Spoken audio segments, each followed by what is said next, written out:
ராணிப்பேட்டை மாவட்டம் நெமிலி மத்திய ஒன்றிய திமுக சார்பில் நாடு போற்றும் 4 ஆண்டு தொடரட்டும், இது பல்லாண்டு என்ற தலைப்பில் கழக அரசின் 4 ஆண்டு ஆட்சி சாதனைகளை விளக்கும் மாபெரும் பொதுக்கூட்டம் நெமிலி மத்திய ஒன்றிய செயலாளர் SGC பெருமாள் தலைமையில் மாவட்ட ஊராட்சி குழு உறுப்பினர் சுந்தரம்மாள் பெருமாள் முன்னிலையில் சிறப்பு அழைப்பாளராக மாண்புமிகு கைத்தறி மற்றும் துணிநூல்துறை அமைச்சர் சாதனை செம்மல் காந்தி, அரக்கோணம் நாடாளுமன்ற உறுப்பினரும் முன்னாள் ஒன்றிய இணை அமைச்சருமான திராவிட ஆழ்வார் ஜெகத்ரட்சகன், தலைமை கழக பேச்சாளர் கவிஞர் நன்மாறன், மாநில சுற்றுச்சூழல் அணி துணை செயலாளர் பசுமை செம்மல் வினோத் காந்தி மற்றும் ஆற்காடு சட்டமன்ற உறுப்பினரும் மாவட்ட இளைஞரணி அமைப்பாளருமான JL ஈஸ்வரப்பன் ஆகியோர் கலந்து கொண்டு இங்கனம் நெமிலி மத்திய ஒன்றிய திமுக ராணிப்பேட்டை மாவட்டம் இருக்கின்ற கழக தோழர்கள் அருள் கூர்ந்து அனைவரும் மேடைக்கு எதிரிலே போடப்பட்டிருக்கிற சேர்களில் வந்து அமருமாறு கேட்டுக்கொள்கிறேன்.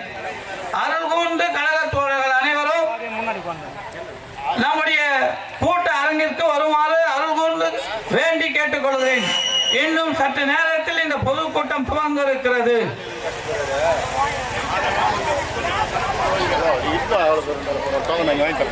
இந்த பொதுக்கூட்டத்திற்கு நம்முடைய நெமிலி ஒன்றிய கழகத்தின் மத்திய ஒன்றிய கழகத்தின் செயலாளர், திராவிட குடும்பத்தின் நல்முத்து, நாங்கள் எல்லாம் இன்று இப்படி அரசியல் செய்து கொண்டிருக்கிறோம் என்றால் அதற்கு எங்களுக்கு உயிரூட்டிய உத்தமன் SGC சின்னப்பைய ரெட்டியார் அவருடைய திருக்குமரன் மரியாதைக்கும் அன்புக்கும் உரிய என்னுடைய ஆரியர் தம்பி SGC பெருமாள் அவர்கள் தலைமையேற்க இருக்கிறார். இந்த கூட்டத்திற்கு மாவட்ட ஊராட்சி குழு உறுப்பினர் மரியாதைக்குரிய சுந்தரம்மாள் பெருமாள் அவர்களும், முன்னிலை ஒன்றிய கழகத்தின் நிர்வாகிகள் பாசே நரசிம்மன் அவை தலைவர் சீனிவாசன், ஒன்றிய கழகத்தின் துணை செயலாளர் சாவித்ரி சுந்தரவேல், இவரும் நீண்ட நாள் இயக்கத்திலே இருந்து இவருடைய தந்தையார் நாகவேடு கிராமத்திலே திராவிட முன்னேற்ற கழகத்தின் விதையை ஊன்றி இன்று ஒரு விருட்சிக மரமாக அங்க திராவிட முன்னேற்ற கழகம் வளர்ந்திருக்கிறது என்றால் சுந்தரவேல் அவருடைய தந்தை தான், சஞ்சீவி தான் காரணம். அந்த குடும்பத்திலே பிறந்த சுந்தரவேலின் துணைவியார் சாவித்திரி அம்மையார் இந்த ஒன்றிய கழகத்தின் துணை செயலாளராக நியமிக்கப்பட்டிருக்கிறார். இந்த இயக்கத்திற்கு சிறு வயதிலிருந்து என்னோடு அடிப்பட்டு உதைப்பட்டு கேவலங்களை சந்தித்து இந்த இயக்கம் வளர வேண்டும் என்று என்னை போல மைக்க பிடிச்சி எங்களுடைய சின்ன வயசுலேருந்து கல்லூரிக்கு போகிறோமோ காலேஜுக்கு போகிறோமோ தெரியாது. வீட்டில் எங்கள் அப்பா கிட்ட எங்கள் அம்மா கிட்டே நான் காலேஜுக்கு போகிறேன்னு சொல்லிட்டு பையன் காலேஜுக்கு போகிறான்னு நினைப்பாங்க. ஆனால் இங்கே நாங்கள் மைக்க பிடிச்சின்னு பிரச்சாரம் பண்ணி நிற்போம்.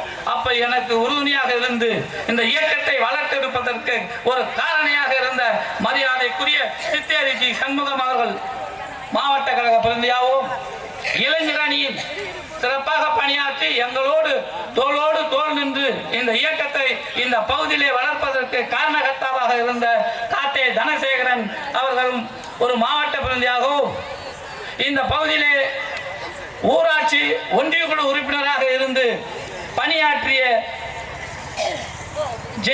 அமுதா அருள் அவளுடைய மைத்துனர் அருள் அவருடைய சகோதரர் தசரதன் ஒரு மாவட்ட பிரதிநிதியாகவும் இந்த கூட்டத்திற்கு வரவேற்புரையாற்ற உங்களுக்கெல்லாம் அறிமுகமான இந்த பகுதியிலே வாதிடுவதற்கு நல்ல வழக்கறிஞராக உருவெடுத்து இந்த இயக்கத்தின் தொண்டாற்றி கொண்டிருக்கிற இந்த பகுதியில் முன்னாள் ஊராட்சி மன்ற தலைவராக அரியல்வாடி கிராமத்திற்கு இருந்து இப்பொழுது வழக்கறிஞராக பணியாற்றி கொண்டிருக்கிற ஜானகிராமன் அவர்கள் இந்த ஒன்றிய கழகத்தின் ஒரு துணை செயலராகவும், இதே அரியல்வாடி கிராமத்தை சார்ந்த நீண்ட நெடுங்காலமாக இந்த இயக்கத்திலே இருந்த SRB என்ற தலைவராகவும் அழைக்கப்படுகிற மரியாதைக்குரிய SRB ரமேஷ் அவர்கள் பொருளாளராகவும் இயக்கத்தால் தலைமை கழகத்தால் நியமிக்கப்பட்டிருக்கிறார்கள் என்று ஒரு அன்பான தகவலை உங்களுக்கு தெரிவித்துக் கொள்கிறோம்.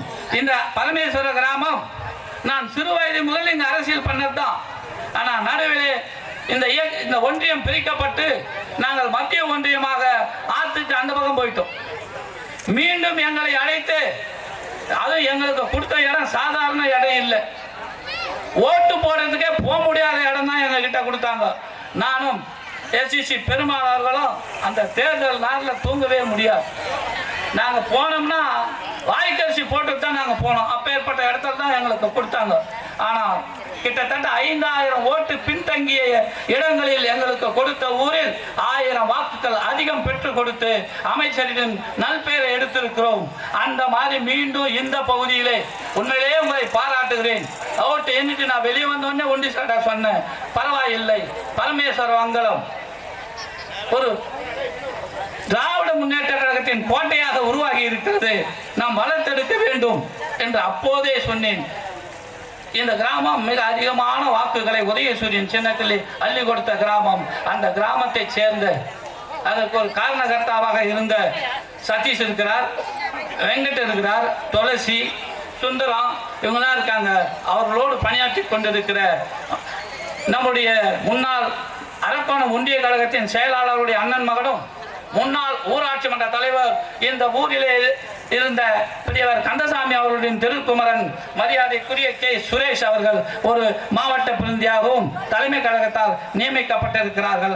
அதில் கொண்டு பொறுப்பிலே வந்திருப்பவர்களை நான் படிக்கும் போது எழுந்து உங்களுக்கு அறிமுகம் செய்து வைக்கிறோம். மரியாதைக்குரிய ஒன்றிய கழகத்தின் செயலாளர் பாசத்திற்குரிய என்னுடைய ஆரியர் தம்பி எஸ்சிசி பெருமாள் அவர்கள் கையெழுத்து கொண்டு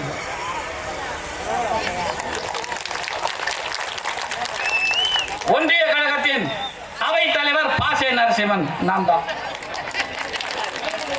ஒன்றிய கழகத்தின் துணை செயலாளர் மரியாதைக்குரிய செல்வமந்தை தம்பி சீனி அவர்கள். சுந்தரவேல் சுந்தரவேல் இல்லையா, இவருடைய மனைவி. ஆனா கட்சியிலிருந்து மனைவிக்கு பெண்களுக்கு சம பங்குன்னு கலைஞர் கொடுத்தாரு. அந்த சட்ட விதிகளை அவர் அடுத்த கூட்டத்திலிருந்து பின்பற்ற வேண்டும் என்று உங்கள் முன்னாலே தெரிவித்துக் கொண்டேன். சாவித்திரி அம்மாள் தான் கூட்டத்துக்கு வரணும், புரியுதா? சிஜி சண்முகம், காத்தே தனசேகரன், ஜே தசரதன், ஏ ஜானகிராமன், எஸ்ஆர்பி ரமேஷ், கே சுரேஷ். மிகச் சிறந்த வளர்ந்து வருகின்ற கழகத்தின் பேச்சாளர்களில் ஒருவரும் என்னுடைய நீண்ட நாள் நண்பரான மரியாதைக்குரிய முரளி அவர்களின் திருக்குமரன் முகேஷ் முரளி அவர்களை அதில் கொண்டு மேடைக்கு வந்து உன்னுடைய கருத்துக்களை இவர்கள் முன்னாலே பதிய வைக்க வேண்டுமாய் பணிவன்போடு வேண்டுகிறேன். தம்பி முகேஷ் இந்த பகுதியின் ஒன்றிய இளைஞரணி செயலாளராக தலைமை கழகத்தால் நியமிக்கப்பட்டிருக்கிறார். முரளி அவர்கள் இப்பொழுது உரையாற்றுவார்.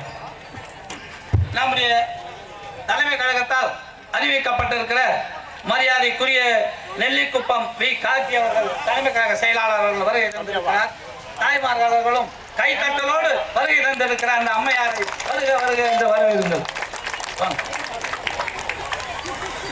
நெமிலி மத்திய ஒன்றிய திராவிட முன்னேற்ற கழகத்தின் சார்பில் நடைபெற்று வரும் நாடு போற்றும் 4 ஆண்டு தொடரட்டும் இது பல்லாண்டு என்ற தலைப்பில் கழக அரசின் 4 ஆண்டு ஆட்சி சாதனைகளை விளக்கும் மாபெரும் பொதுக்கூட்டத்திற்கு வருகை தந்திருக்கிற தலைமையேற்று நடத்தி கொண்டிருக்கிற திராவிட முன்னேற்ற கழகத்தின் நெமிலி மத்திய ஒன்றிய கழக செயலாளர், எங்களை எல்லாம் இந்த மண்ணில் மிக ஆற்றலோடு வலிமையோடு வழிநடத்தி கொண்டிருக்கிற எங்கள் அன்பிற்கினி அண்ணன், பழகுவதில் எளிமையானவர், வலிமையானவர், பார்ப்பதற்கு கூட கரடு முரடாக தெரிந்தாலும் பழகுவதில் மிக எளிமையானவர். நாம் பார்க்கிற பலாப்பழம் கூட வெளியே பார்ப்பதற்கு கரடு முரடாக இருந்தாலும் உள்ள இருக்கும் சுவையாக இருக்கும். அப்படிப்பட்ட ஒன்றிய கழகத்தினுடைய செயலாளர், என்னை பல்வேறு மேடைகளில் ஏற்றி என்னை அழகு பார்க்கிற என் அண்ணன் எஸ்டிசி பெருமாள் அவர்களே, முன்னிலை பொறுப்பேற்றிருக்கிற அம்மா சுந்தரம்மாள் பெருமாள் அவர்களே, எங்களுக்கு அவ்வப்போது கழக நிகழ்ச்சிகளையும் கழக வரலாற்றையும் எங்களுக்கு சொல்லிக் கொடுத்துக்கிற அப்பா பாசே நரசிம்மன் அவர்களே, எங்களுக்கு துணை நிற்கிற அண்ணன் சீனிவாசன் அவர்களே, சாவித்திரி சுந்தரவடிவேல் அவர்களே, சிஜி சண்முகம் அவர்களே, காதே தனசேகரன் அவர்களே, தசரதன் அவர்களே, நாம் ஏன் இங்கு கூடியிருக்கிறோம் என்று நாம் சற்று சிந்தித்து பார்க்க வேண்டும். நன்றி உரையாற்ற இருக்கிற அண்ணன் கே சுரேஷ் அவர்களே, வரவேற்புரை ஆற்ற இருக்கிற அண்ணன் வழக்கறிஞர் அண்ணன் ஜானகிராமன் அவர்களே, அண்ணன் SRB ரமேஷ் அவர்களே, இந்த அந்தி மாலை பொழுதில் நாம் ஏன் இங்கு கூடியிருக்கிறோம், இந்த பொழுதில் நாம் ஏன் இங்கு அமர்ந்திருக்கிறோம்? வசந்தம் வாசலில் வந்து நம்மளை வரவேற்கிறது. கழகம் ஆட்சி பொறுப்பேற்று 4 ஆண்டு காலம் முடிந்திருக்கிறது. இந்த 4 ஆண்டு காலத்தில் கழகம் செய்த சாதனைகளை நாம் பட்டியல் போட்டு உங்களுக்கு விருந்தளிக்க வந்திருக்கிறோம். சிந்தித்து பாருங்கள், இந்த இயக்கம் எத்தனை ஆண்டு காலம், வெறும் 4 ஆண்டு கால ஆட்சி காலத்தில் இந்த இயக்கம் என்னென்ன நலத்திட்டங்களை இந்த மண்ணில் செய்திருக்கிறது என்று சற்று சிந்தித்து பாருங்கள். ஆட்சி அதிகாரத்திற்கு வந்தவுடன் ரூபாய்க்கு பெட்ரோல் விலை 3 ரூபாய்க்கு குறைக்கப்பட்டது, ஆவின் பால் குறைக்கப்பட்டது, தமிழ் புதல்வன் திட்டம், மகளிருக்கான இலவச பேருந்து, அம்பேத்கர் படிப்பு வட்டம் என பல்வேறு சாதனைகள் இங்கு நிகழ்த்தி கொண்டிருக்கிறோம். இந்த சாதனைகளை நாம் பட்டியல் போட்டு பார்த்தால் தமிழ்நாடு பொருளாதார ரீதியாக 9.69% உயர்ந்திருக்கிறது.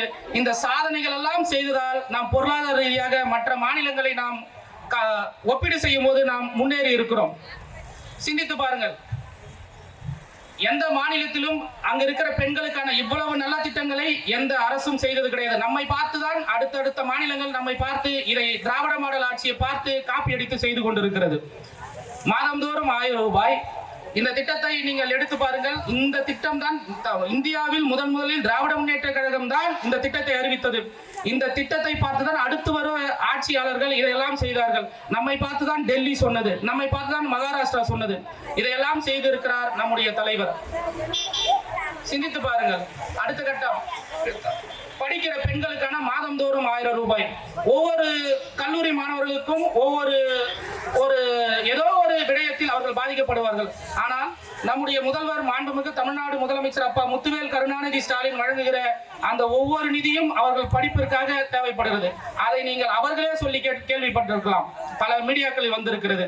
எனவே இந்த இயக்கம் அடுத்த தலைமுறைக்கு செல்ல வேண்டும். அடுத்த தலைமுறைகள் மிக வலிமையோடு இந்த இயக்கத்தை வழிநடத்த வேண்டும் என்று கூறி வாய்ப்பளித்தமைக்கும் வாய்மொழி கேட்டமைக்கும் நன்றி பாராட்டி விடைபெறுகிறேன். நன்றி, வணக்கம்.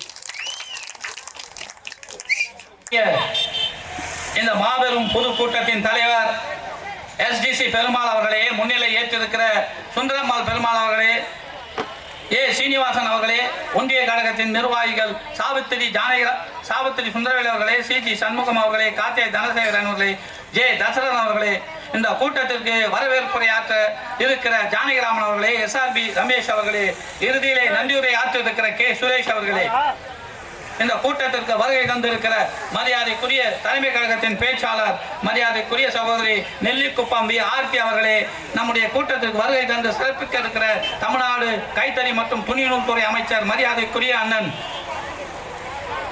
ஆர்ஜி அவர்களே, இங்க வருகை தந்திருக்கிற கிளை கழகத்தின் செயலாளர்களே, இந்த கூட்டம் நடைபெறுவதற்கு ஒத்துழைப்பு தந்த மரியாதைக்குரிய அரிகேலவாடி பரமேஸ்வரமங்கலம் கிளை கழகங்களின் செயலாளர்களே, உங்கள் அனைவருக்கும் என் முதற்கண் நன்றி கலந்த வணக்கத்தை தெரிவித்துக் கொள்கிறேன். நாம் ஒரு 5 வருஷத்துக்கு முன்னாடி இந்த ரோட்ல இந்த மாதிரி உட்காந்துருக்க முடியுமா?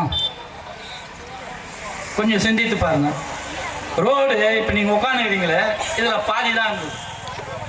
இந்த ரோடு இன்னைக்கு இவ்வளோ அகலமாகி இதுல பாதியா பிரிச்சு அந்த பாதியில நம்ம உட்கார்ந்து இருக்கோம். அது இந்த இயக்கம் செய்த சாதனை, திராவிட முன்னேற்ற கழகத்தின் சாதனைகளில் இது ஒன்று நம்மளுடைய பகுதிகளில். அப்புறம் இன்னொன்னு சிந்திச்சு பாருங்க. எனக்கு தெரிந்து 20 வருடங்கள் 15 ஆண்டுகளுக்கு முன்னாடி, 20 வருடங்களுக்கு முன்னாடி இந்த வெள்ளையா பஸ் போக தெரியுமா? ஆளுங்களை ஏசி கம்பெனிக்கு அந்த பஸ் ஓட்சா தெரியுமா? தலைவர் கலைஞருடைய ஆட்சியில் பக்கத்தில் இருக்கிற ஸ்ரீபெரும்பந்தூர்ல இது உண்மையான சம்பவம். நாங்கெல்லாம் கூட அந்த பஸ் வந்ததால பாதிக்கப்பட்டு இருக்கிறேன். இந்த அவர் இருக்கிறாரு நம்ம துணை செயலாளர் சீனிவாசன், இன்னிலும் பாதிக்கப்பட்டு இருக்கிறார். எங்க கல்கத்தாவிலிருந்து நடுநடத்துக்கு ஆளை கூட்டு வந்து நிறுத்துக்கிறார். காரணம் என்ன தெரியுமா? பெண்கள் படிக்க வேண்டும். எங்கே படிப்பறிவு வந்தால் எங்கே எந்த சமுதாயம் வளர வேண்டும், அந்த சமுதாயம் வளர்வதற்கு என்ன காரணம்? பெண்கள் வளர வேண்டும், பெண்கள் கல்வி கற்க வேண்டும், அப்பதான் இந்த சமுதாயம் வளரும் என்று தலைவர் கலைஞர் அவர்களால் அந்த உண்டாய் கார் கம்பெனி வந்தது. அந்த உண்டாய் கார் கம்பெனிக்கு ஆக்சிலரிஸாக வந்த கம்பெனிகளில் தான் இப்போ இங்கே இருக்கிற நம்முடைய சகோதரர் +2 முடிச்சாவே வேலைக்கு போயிட்டாங்க. என்னுடைய காலத்தில் சகோதரிகளே, தாய்மார்களே, என்னுடைய தந்தை நான் ஒரு அரசு ஊழியனாக வேண்டும் என்று நினைத்தார். ஆனால் நான் படித்தேன், அது வேற. பரீட்சை எழுதினேன், பாஸ் பண்ணேன். சப் இன்ஸ்பெக்டருக்கு என்னை செலக்ட் பண்ணாங்க. ரிட்டன் எக்ஸாம் எழுதணும். கிட்டத்தட்ட 65,000 பேர்ல 800 பேர்ல நான் ஒருத்தனா வந்தேன். பர்சனல் இன்டர்வியூ போனோம், நேர்முக தேர்வுக்கு போனோம். அங்க ஒரு தேர்வாளர் இருந்தார். நான் பச்சையப்பன் கல்லூரியிலே மாணவனாக இருந்தேன். அந்த மாணவனாக இருக்கும்போது தலைவர் அரெஸ்ட் பண்ணிட்டாங்க. 27ஆம் எண் பஸ் கொடுக்கப்பட்டது. அப்போது நான் வடகண்டியில் இருக்கிறேன். இங்கிருந்து 4 கிலோமீட்டர் இருக்கிற ஊர்ல நான் இருக்கிறேன். ஆனால் எனக்கு இந்த செய்தி தெரியாது. கல்லூரிக்கு போறேன், என்னை கைது செய்கிறார்கள்.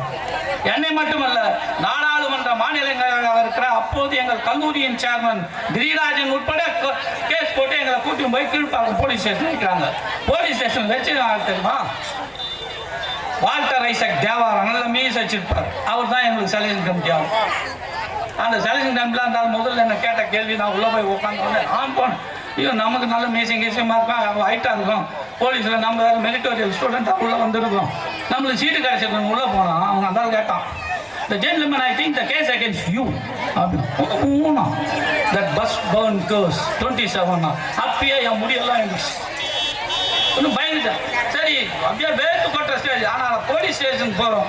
போலீஸாக போகும்போது தைரியம் வேணும்னு நான் உடனே என்னை திருப்பி மீண்டெடுத்து, yes sir, the case was framed against me by the false news சொன்னேன்.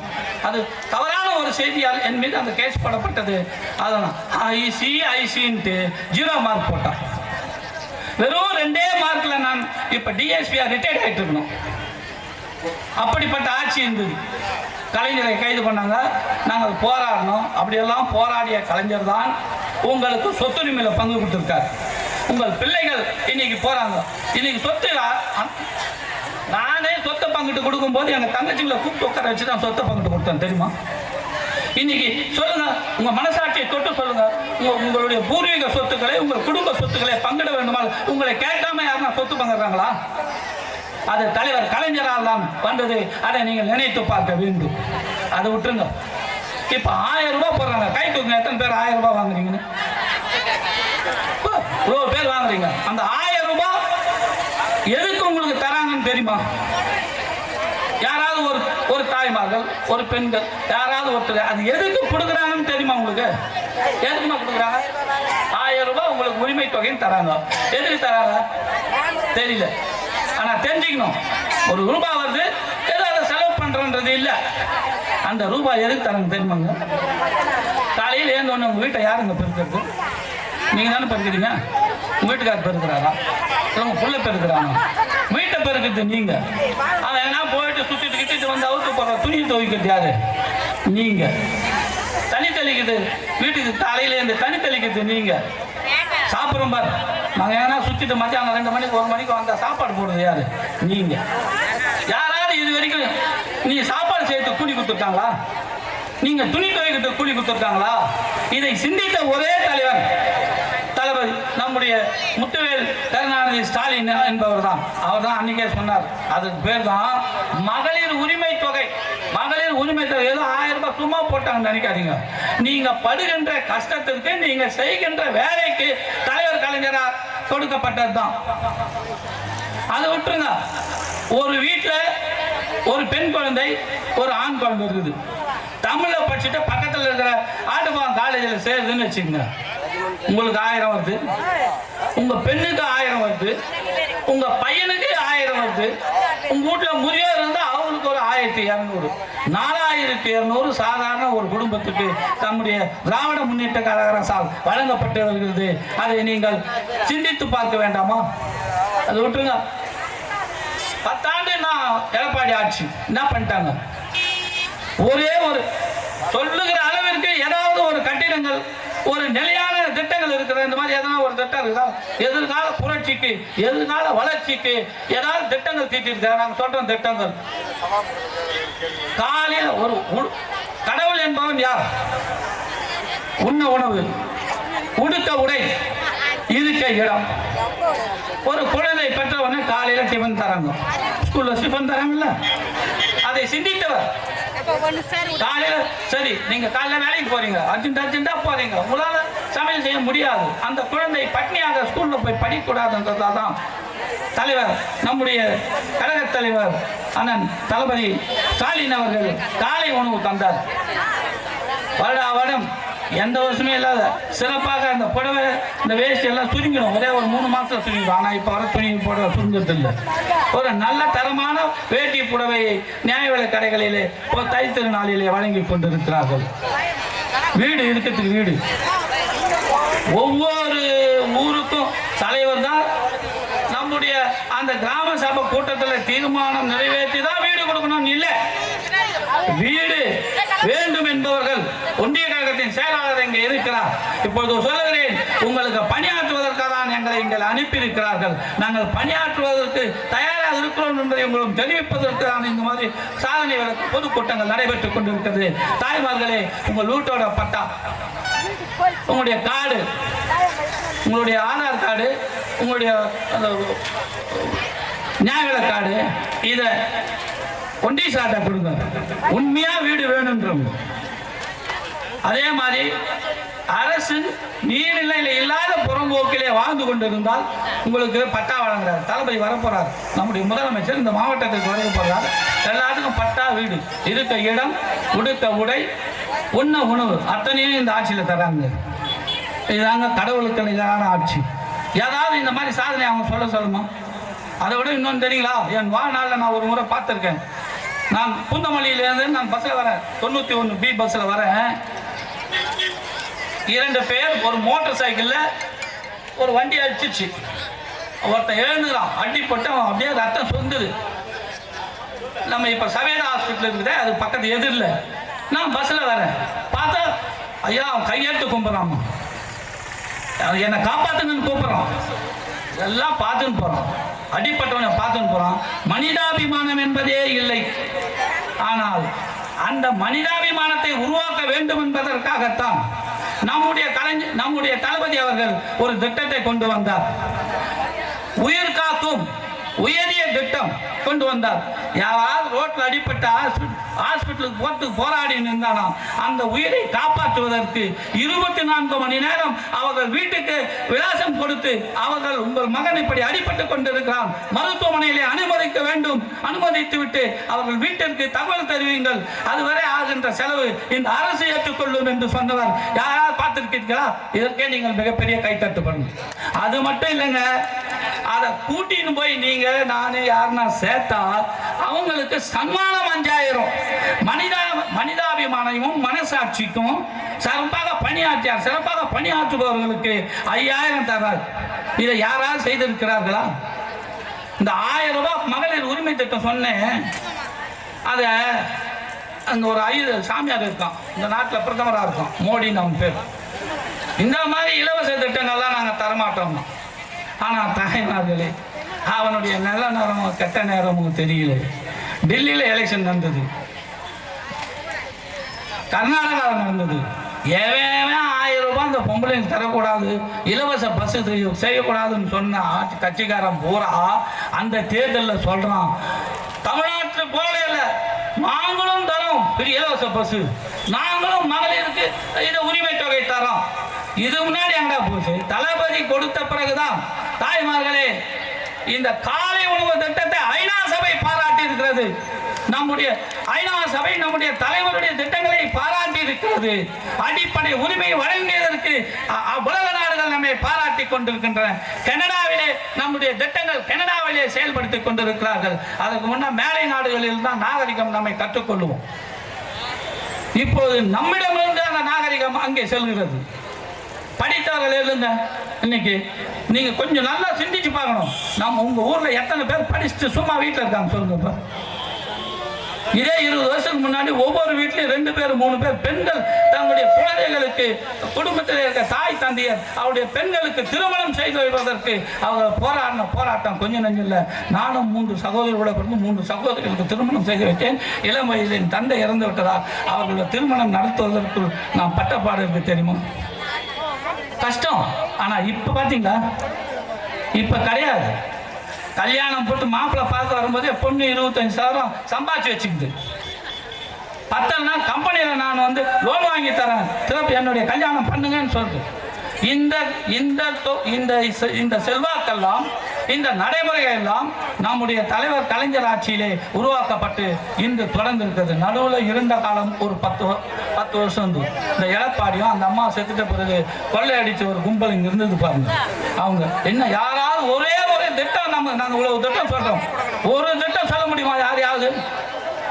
காலை உணவு திட்டம், மகளிர் இலவச பேருந்து பயண திட்டம், தமிழ் புதவன் திட்டம், இந்த திட்டம் எல்லாம் எங்க இதுக்கு முன்னாடி எங்க போயிடுச்சு? சும்மா ஒரு கும்பல் கிளம்பிட்டான், ஏதாவது ஒரு பொய்ய சொல்லி இந்த ஆட்சிக்கு கெட்ட பேரை உருவாக்கணுன்றதுக்காக ஒரு கும்பல் கிளம்பியிருக்காங்க.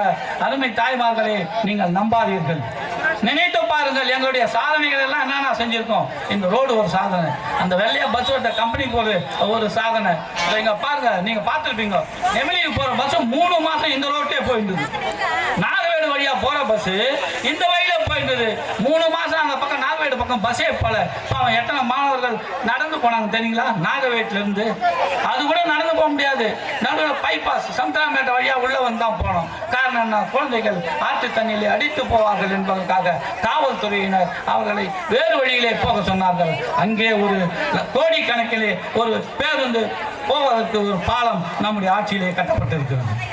இப்ப பஸ் அங்கதான் போயிடுச்சு. நெமிலி ஒன்றியத்தை 2ஆக பிரிக்கிற மக்களின் கால்வாய் எங்க இருக்குது தெரியுமா? மக்களின் கால்வாய் பணப்பாக்கத்துக்கு அருகுது. அங்க மழை பெய்யுதுன்னா பஸ் வராது, அந்த ஊர்ல இருக்கிறவங்க போக முடியாது. எனவே அந்த மக்களின் கால்வாய்க்கு 2 இடத்திலே கழக அரசிலே ஒரு மிகப்பெரிய பாலம் கட்டப்பட்டது. நெமிலி ஒன்றியத்தை 2ஆக பிரித்ததற்கு பேருந்துகள் அந்த வழியிலே பயணித்துக் கொண்டிருக்கின்றன. அது ஒரு மிகத்தான சாதனை இல்லையா? நம்ம ஊர்ல.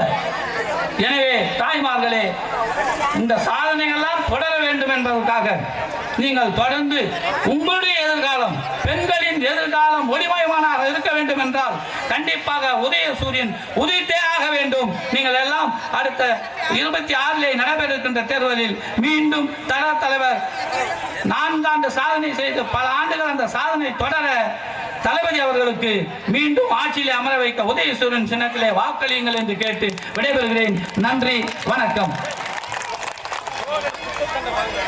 மாவட்ட ஊராட்சி குழு உறுப்பினர் மரியாதைக்குரிய சுந்தரம்மாள் பெருமாள் அவர்களை உரையாற்ற அழைக்கிறேன்.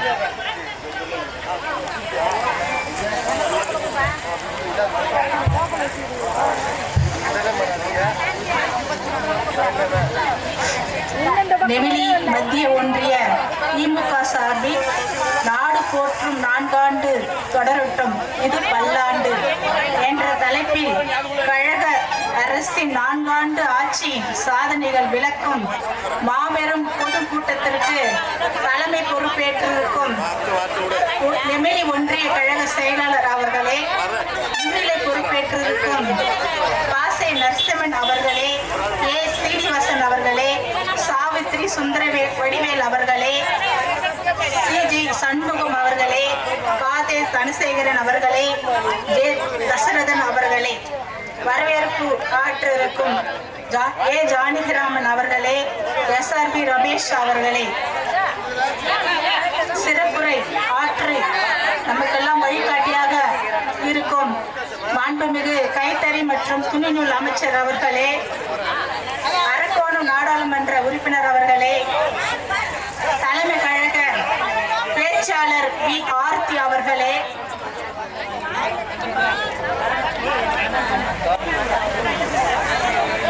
தக்கோல பேரூராட்சி கழக செயலாளர் அவர்களே,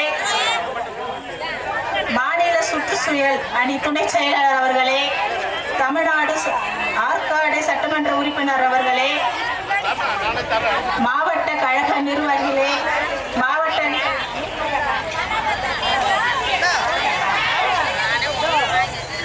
மாவட்ட அணிகளின் அமைப்பாளர் அவர்களே, உள்ளாட்சி பிரதிநிதிகள் அவர்களே, நெமிலி ஒன்றிய கிளை கழக நிர்வாகிகளே, பொதுமக்கள் அனைவருக்கும், பத்திரிகை நண்பர்களே, அனைவருக்கும் மாலை வணக்கம் தெரிவித்துக் கொண்டு, நம் தமிழக முதல்வர் அவர்கள் ஆட்சி பொறுப்பேற்று முதலில் சந்தித்த ஒரே பிரச்சனை கொரோனா. கொரோனாவை முற்றிலும் ஒழித்து காட்டியவர் நம் தமிழக முதல்வர் அவர்கள். கொரோனா இன்று நம்ம எல்லாம் மக்களோடு மக்களாக ஒன்றாக அமர்ந்து கொண்டிருக்கிறோம் என்றால் நம்ம தமிழக முதல்வர் அன்னைக்கு கொரோனாவை ஒழித்து காட்டினார். இன்றைக்கு நம்ம அனைவரும் ஒற்றுமையாக இங்க உட்கார்ந்து கொண்டு இருக்கிறோம் என்றால் அந்த கொரோனா என்று இருந்திருந்தா இந்த மாதிரி நம்ம உட்கார்ந்து கொண்டு இருக்க மாட்டோம். கொரோனா வார்டுக்கே சென்று அந்த உடை அணிந்து கொண்டு கொரோனாவை ஒழித்து காட்டினார். அது மட்டுமல்ல, அவர் கொண்டு வந்த திட்டங்கள்லாம் இப்ப அழகா அண்ணன் அவர்கள் விளக்கி கொண்டு இருந்தார். விவசாயத்தினை வேளாண் திட்டம் ஒன்று கொண்டு வந்தார். விவசாயத்துக்கென்றே நல்ல நல்ல வியாபாரத்துக்குள்ள விதைகளை கொண்டு வந்து உங்களெல்லாம் ஊக்கப்படுத்தி கொண்டிருக்கிறார். நம்ம தமிழக முதல்வர் அவர்கள் மகளிர் உரிமை தொகை திட்டம், காலை உணவு திட்டம், விடியல் பயணம் திட்டம், நமக்கு நாமே திட்டம், நான் முதல்வன் திட்டம்,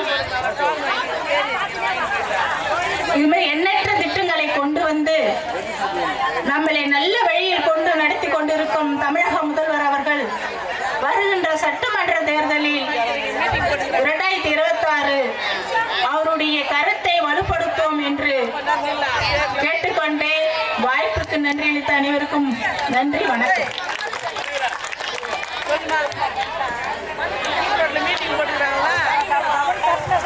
மாவட்ட கழகத்தின் பிரதிநிதி மரியாதைக்குரிய சி.ஜி. சண்முகம் அவர்கள் உரையாற்றுவார். நெமிலி மத்திய ஒன்றிய கழகத்தின் சார்பில் நாடு போற்றும் 4 ஆண்டு தொடரட்டும், இது பல்லாண்டு என்ற தலைப்பில் கழக அரசின் 4 ஆண்டு கால ஆட்சி சாதனை விளக்க மாபெரும் பொதுக்கூட்டத்தினுடைய தலைவர், மரியாதைக்குரிய ஒன்றிய கழகத்தினுடைய செயலாளர் எஸ்.ஜி. பெருமாள் அவர்களே, இந்த கூட்டத்துக்கு முன்னிலை ஏற்றிருக்கின்ற சுந்தரம்மாள் பெருமாள் அவர்களே, ஒன்றிய கழகத்துடைய அவை தலைவர் பாசே நரசிம்மன் அவர்களே, ஒன்றிய கழகத்துடைய துணை செயலாளர் ஏ. சீனிவாசன் அவர்களே, ஒன்றிய கழகத்தின் மகளிரணி சாவித்திரி சுந்தரவடிவேல் அவர்களே, கார்த்திகை தனசேகரன் அவர்களே, தசரதன் அவர்களே, வழக்கறிஞர் ஜானகிராமன் அவர்களே, எஸ்.ஆர்.பி. ரமேஷ் அவர்களே, வரவேற்புரையாற்ற இருக்கிறவர்களே, நன்றி சொல்ல இருக்கின்ற சுரேஷ் அவர்களே, மற்றும் இங்கே சிறப்புரையாற்ற வருகை தர இருக்கின்ற மண்ணின் மைந்த கைத்தறி மற்றும் துணிநூல் துறை அமைச்சர் அவர்களே, இங்கே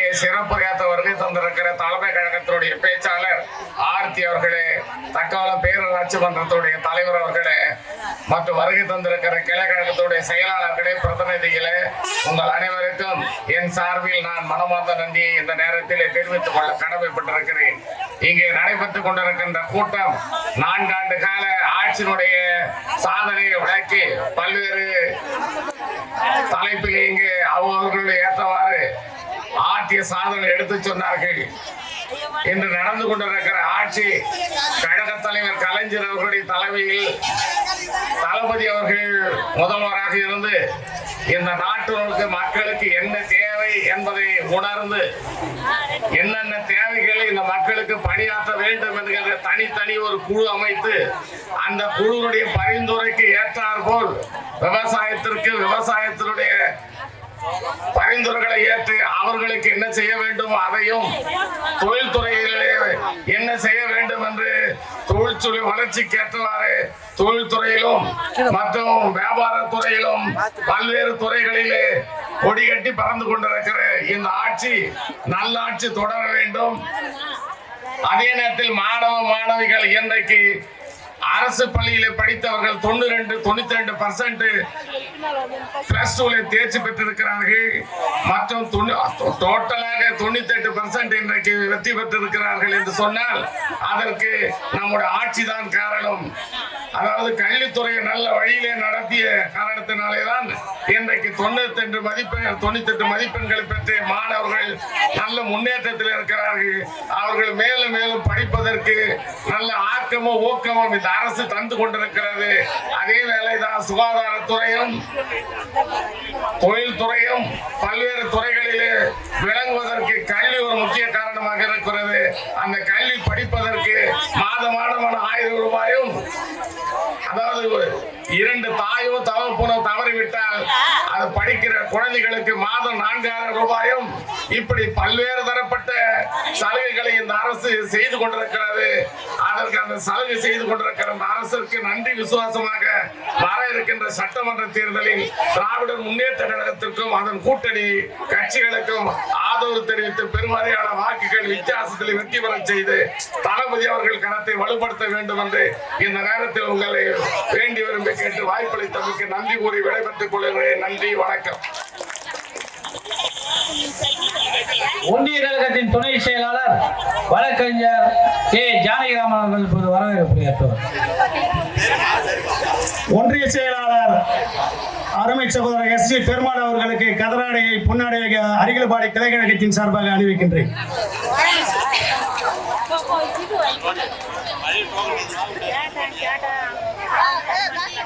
கழக பேச்சாளர் அருமை சகோதரி ஆர்த்தி அவர்களுக்கு இந்த கதராடையை பொன்னாடையாக அணிவிக்கின்றேன்.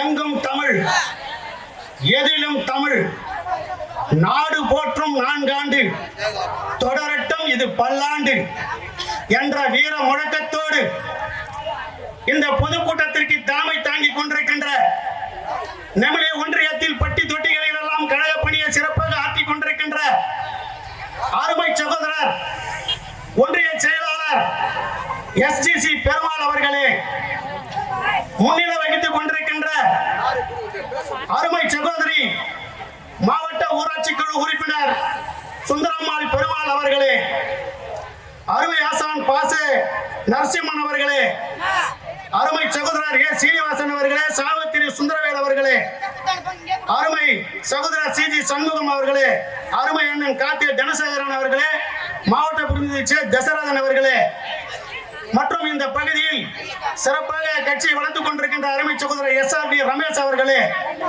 கழக வழக்கறிஞர் அருமை சகோதரர் குமரகுரு அவர்களே, ஒய் பாபு அவர்களே, தமின் அன்சாரி அவர்களே, மற்றும் சிறப்பு விருந்தினராக வருகை தந்திருக்கின்ற தக்கோலம் பேரூராட்சி தலைவர் அருமை சகோதரர் நாகராஜ் அவர்களே, மற்றும் சிறப்புரை ஆற்ற வருகை தந்திருக்கின்ற அருமை சகோதரி ஆர்த்தி அவர்களே, மற்றும் கழக அனைத்து அமைப்புகளின் அமைப்பாளர்களே, துணை அமைப்பாளர்களே, இளைஞரணி அமைப்பாளர்களே, அருமை சகோதர சகோதரிகளே, மற்றும் வியாபார பெருங்குடி மக்களே, பாதுகாப்பு அளித்துக் கொண்டிருக்கின்ற காவல்துறை நண்பர்களே, பத்திரிகை நண்பர்களே, உங்கள் அனைவருக்கும் மாலை நேர முத்தான முதற்கண் வணக்கத்தை தெரிவித்துக் கொள்கின்றேன். அருமை சகோதரிகளே, அழகிய ரோஜாவுக்கு அற்புதமான வண்ணம் தீட்ட தேவையில்லை. நம்ம எல்லாம் சொக்க வைக்கும் மயிலின் தோகைக்கு பட்டாடை போர்த்த தேவையில்லை. முல்லைக்கு மனமும் தேனுக்கு இனிப்பும் கூட்ட தேவையில்லை. அதை போன்று இந்த 4 ஆண்டு கால ஆட்சியில் தங்க தலைவர் தளபதி மு.க. ஸ்டாலின் அவர்களின் ஆட்சியினுடைய சாதனைகளை தங்களுக்கு நான் விளக்கிதான் உங்களுக்கு தெரிய வேண்டும் என்று தெரிவதில்லை. ஏனென்றால் எல்லோரும் டிவியில பாக்குறீங்க, வாட்ஸ்அப்ல பாக்குறீங்களா, பேஸ்புக்ல பாக்குறீங்க. சமீபத்தில் இப்ப கூட ஒரு 2 நாள் முன்னாடி தளபதி திடீரென்று ஒரு பேருந்தில் ஏறி ஆய்வு செஞ்சாரு. எல்லாரும் பார்த்திருப்பீங்க. மகளிரின் கிட்ட என்னமா உங்களுடைய இலவச பயண வசதியா இருக்குதா, சிறப்பா இருக்குதா, நலமா போயிட்டு வரீங்களா, உங்களுடைய பொருளாதார சேமிப்பு ஆகுதா என்றெல்லாம் நலம் விசாரிச்சதை எல்லாரும் டிவி செய்தியிலேயே பார்த்திருப்பீங்க. அதனால எல்லா திட்டங்களை பற்றியும் நம்மளுடைய கழக தோழர்கள் சொல்லிட்டாங்க, பேச்சாளரும் சொல்வாரு. இங்க பெண்கள் அதிகமா கூடி இருக்கிறதுனால 2 கருத்தை மட்டும் நான் வலியுறுத்தி பேச்சாளருக்கு நான் வழிவிட்டு செல்கிறேன். அருமை சகோதரிகளே, இந்த கூட்டத்தில் இருந்து அதிகமா பெண்கள் பங்கேற்றிருக்கீங்க, ரொம்ப மகிழ்ச்சி.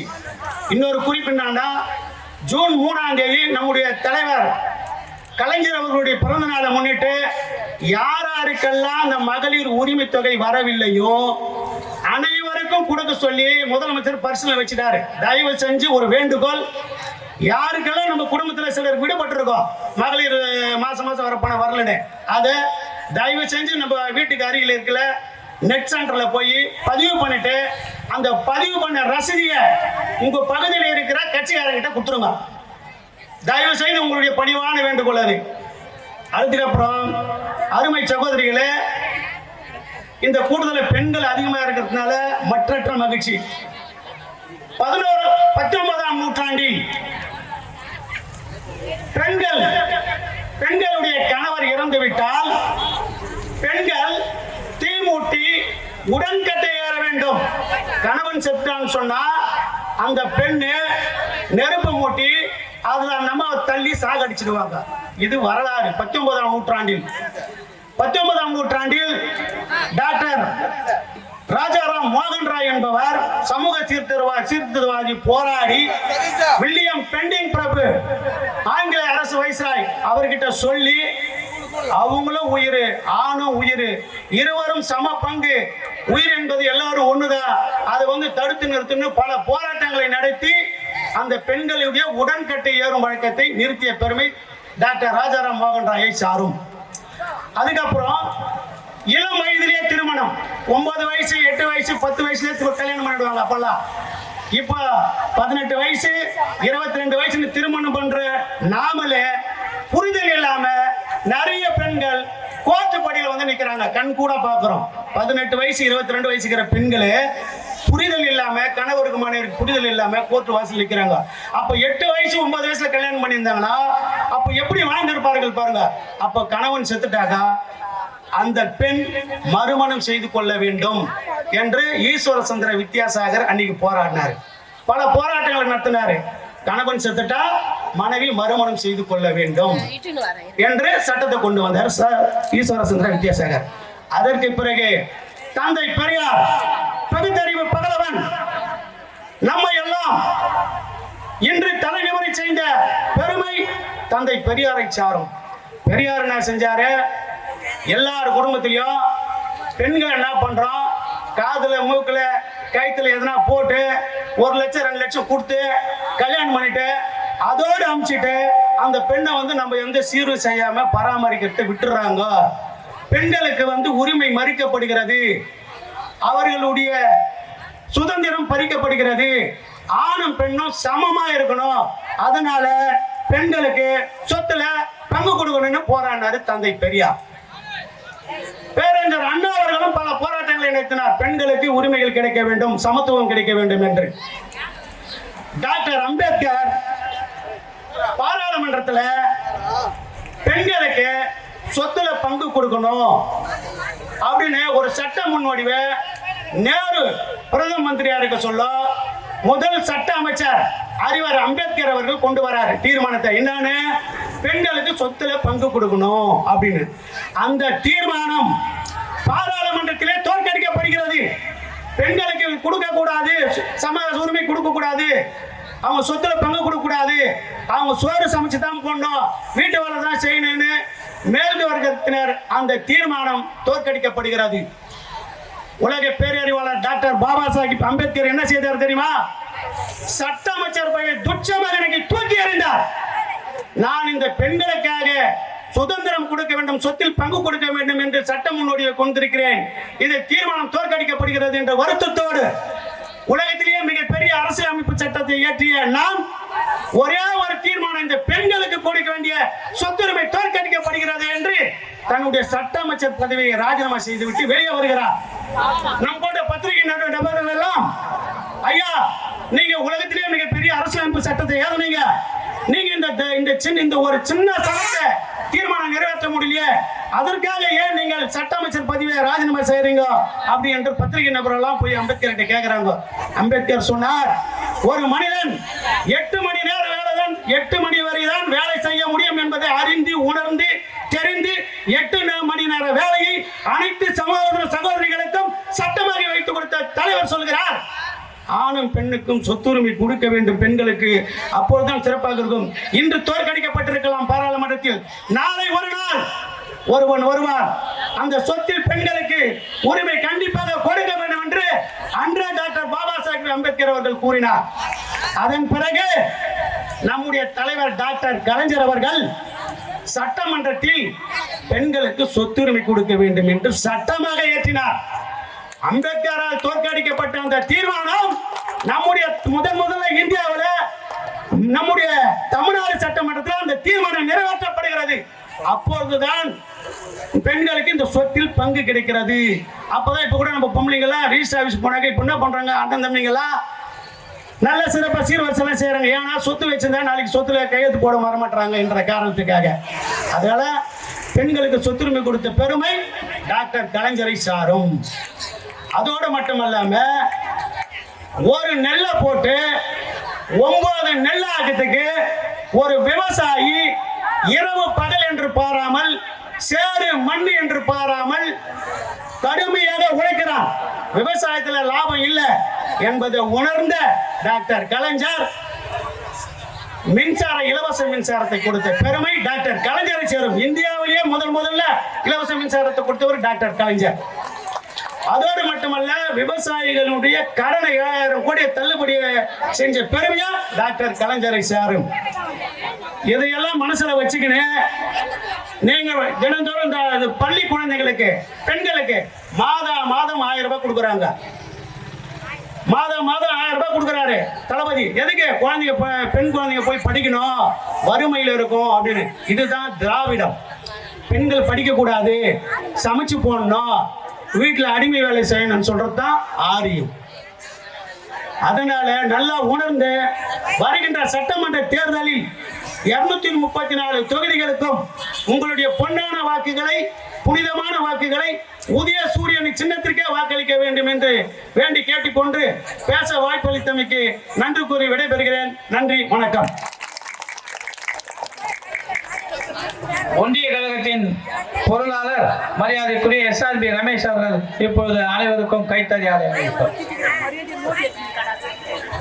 எப்படி காவல்துறையை காவல் சிறப்பு உருவாக்கினாரோ அதை போல் எங்களுக்கு மத்திய ஒன்றிய மாவீரன் SC பெருமாள் அவர்களுக்கு ஒரு வாழ்த்துக்கள்.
பெருமாள் அவர்கள் இப்பொழுது உரையாற்றுவார்.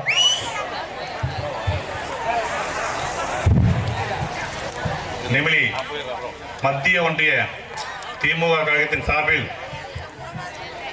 இன்று நடைபெற்றுக் கொண்டிருக்கும் நாடு போற்றும் 4 ஆண்டு தொடரட்டும் இது பல்லாண்டு தளபதியின் பொற்கால ஆட்சியில் மாபெரும் பொதுக்கூட்டத்திற்கு முன்னிலை பொறுப்பினை வகித்திருக்கும் பி. சுந்தராம்பாள் பெருமாள் மாவட்ட ஊராட்சி உறுப்பினர்களே, ஒன்றிய கழகத்தின் அவைத் தலைவர் அருமை அண்ணன் பாசே நரசிம்மன் அவர்களே, ஒன்றிய கழகத்தின் துணை செயலாளர் தம்பி C. சீனிவாசன் அவர்களே, ஒன்றிய கழகத்தின் துணை செயலாளர் சாவித்திரி சுந்தர வடிவேல் அவர்களே, மாவட்ட பிரதிநிதிகள் CG சண்முகம் அவர்களே, காத்தே தனசேகரன் அவர்களே, J. தசரதன் அவர்களே, வரவேற்புரை ஆற்றி அமர்ந்திருக்கும் ஒன்றிய கழகத்தின் துணை செயலாளர் A. ஜானகிராமன் அவர்களே, ஒன்றிய கழகத்தின் பொருளாளர் SRB ரமேஷ் அவர்களே, இறுதியாக சிறப்புரையாற்ற வருகை புரிந்து கொண்டிருக்கும் மண்ணின் மைந்தர் சாதனை செம்மல் ஆரூர் அண்ணன் கைத்தறி மற்றும் துணைத்துறை அமைச்சர் மாண்புமிகு ஆத்தியார் அவர்களே, தலைமை கழகத்தின் பேச்சாளர் திருமதி V. ஆர்த்தி அவர்களே, ஆற்காடு சட்டமன்ற உறுப்பினர் J. ஈஸ்வரன் அவர்களே, மாநில சுற்றுச்சூழல் அணியின் துணை செயலாளர் அண்ணன் R. வினோத் காந்தி அவர்களே, மற்றும் நிகழ்ச்சிக்கு வருகை பொறுத்திருக்கும் தக்கோல பேரூர் கழகத்தின் செயலாளர் அண்ணன் திரு நாகராஜன் அவர்களே, இக்கூட்டத்தில் பங்கு பெற்றிருக்கும் மாவட்ட ஒன்றிய கழக நிர்வாகிகளே, கிளை கழக செயலாளர்களே, பொதுமக்களே, காவல்துறை நண்பர்களே, பத்திரிகை நண்பர்களே, உங்கள் அனைவருக்கும் என்னுடைய வணக்கத்தை தெரிவித்துக் கொள்கிறேன். 4 ஆண்டு கால சாதனை தொடரட்டும் இந்த சாதனை பல்லாண்டு. ஏனென்று சொன்னால் தளபதி அவர்கள் ஆட்சி பொறுப்பேற்றதில் என்ன சூழ்நிலை உங்களுக்கு தெரியும். இந்த மாதிரி சொன்னாங்க, இந்த 4 ஆண்டு காலில் எண்ணற்ற சாதனைகள். இது தமிழ்நாடு அல்ல, ஸ்டாலின் நாடு. ஏனென்று சொன்னால் இந்தியாவிற்கே வழிகாட்டியாக திகழக்கூடியவர் நம்முடைய தமிழ்நாடு முதலமைச்சர் அவர்கள். எந்த ஒரு திட்டமானாலும் சிந்தித்து செயல்பட்டு அருமையாக செயல்படுத்திக் கொண்டிருக்கிறார். இந்த திட்டத்தை பார்த்துதான் அண்டை மாநிலங்களாக தேர்தல் வாக்குறுதிகளை கூறி கொண்டிருக்கிறார். இந்த திட்டத்தை தமிழ்நாட்டில் செயல்படுத்திய காலை உணவு திட்டம் கனடா நாட்டிலும் பிரான்ஸ் நாட்டிலும் செயல்படுத்திக் கொண்டிருக்கிறது. ஒரு 4 மாதத்துக்கு முன்பு நடைபெற்ற மகாராஷ்டிரா தேர்தலில் தளபதி வழங்கிய மகளிர் உரிமை திட்டம் 1000 ரூபாய், அவங்க 2500 ரூபாய் வாக்குறுதி கொடுத்து தேர்தலில் வெற்றி பெற்றுள்ளார்கள். அது மட்டும் எந்த செயல் எடுத்தாலும் நம்முடைய தளபதி இந்தியாவின் முதன்மை செயலாளராகவும் முதன்மை முதலமைச்சராகவும் திகழ்கிறார். ஏனென்று சொன்னால் இன்று சுப்ரீம் கோர்ட்டே குட்டு கொடுத்த ஒரு தேவையில்லாத ஒரு கவர்னர் அவர்களுக்கு இன்னைக்கு தமிழ்நாடு தலைந்து நிற்கிறது. ஏனென்று சொன்னால் வேந்தருக்கெல்லாம் வேந்தரா திகழக்கூடியவர் நம் தளபதி அவர்கள். எதிலும் வெற்றி, எங்கும் வெற்றி. இந்த எடப்பாடி ஆட்சியை போய் 4 ஆண்டு தொடர்ந்து 10 ஆண்டு காலம் அந்த எடப்பாடி ஆட்சி எதுவுமே செய்யவில்லை. இந்த 4 ஆண்டு காலத்தில் மக்கள், நீங்கள் உண்மையா சொல்லுங்க, மகளிருக்கு அனைத்து திட்டத்திலும் ஆண்களும் செயல் கவலைப்படுறாங்க. மகளிருக்கு எவ்வளவு திட்டம் செய்திருக்கார். மகளிர் உரிமை திட்டம், இலவச பேருந்து திட்டம், நான் முதல்வன் திட்டம், காலை உணவு திட்டம், ஏகப்பட்ட திட்டத்தை வாங்கியிருக்கார்.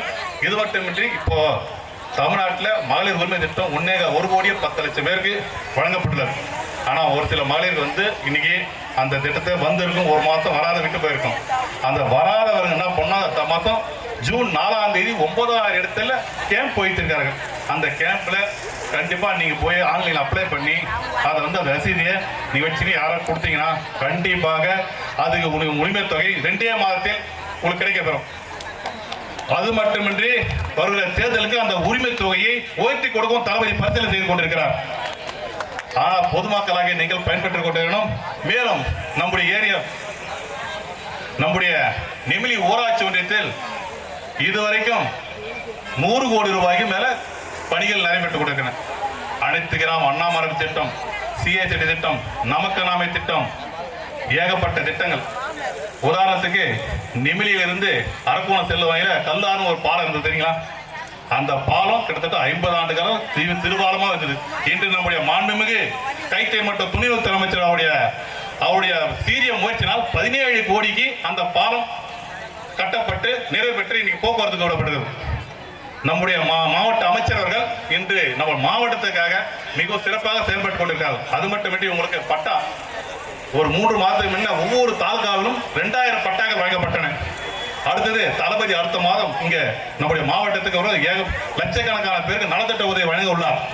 அதிலே பட்டா மற்றும் ஏகப்பட்ட நலத்திட்ட கலெக்டர் அலுவலகத்திலும் மற்றும் ராணிப்பேட்டை மாவட்டத்தில் சிறப்பாக நடைபெற உள்ளது.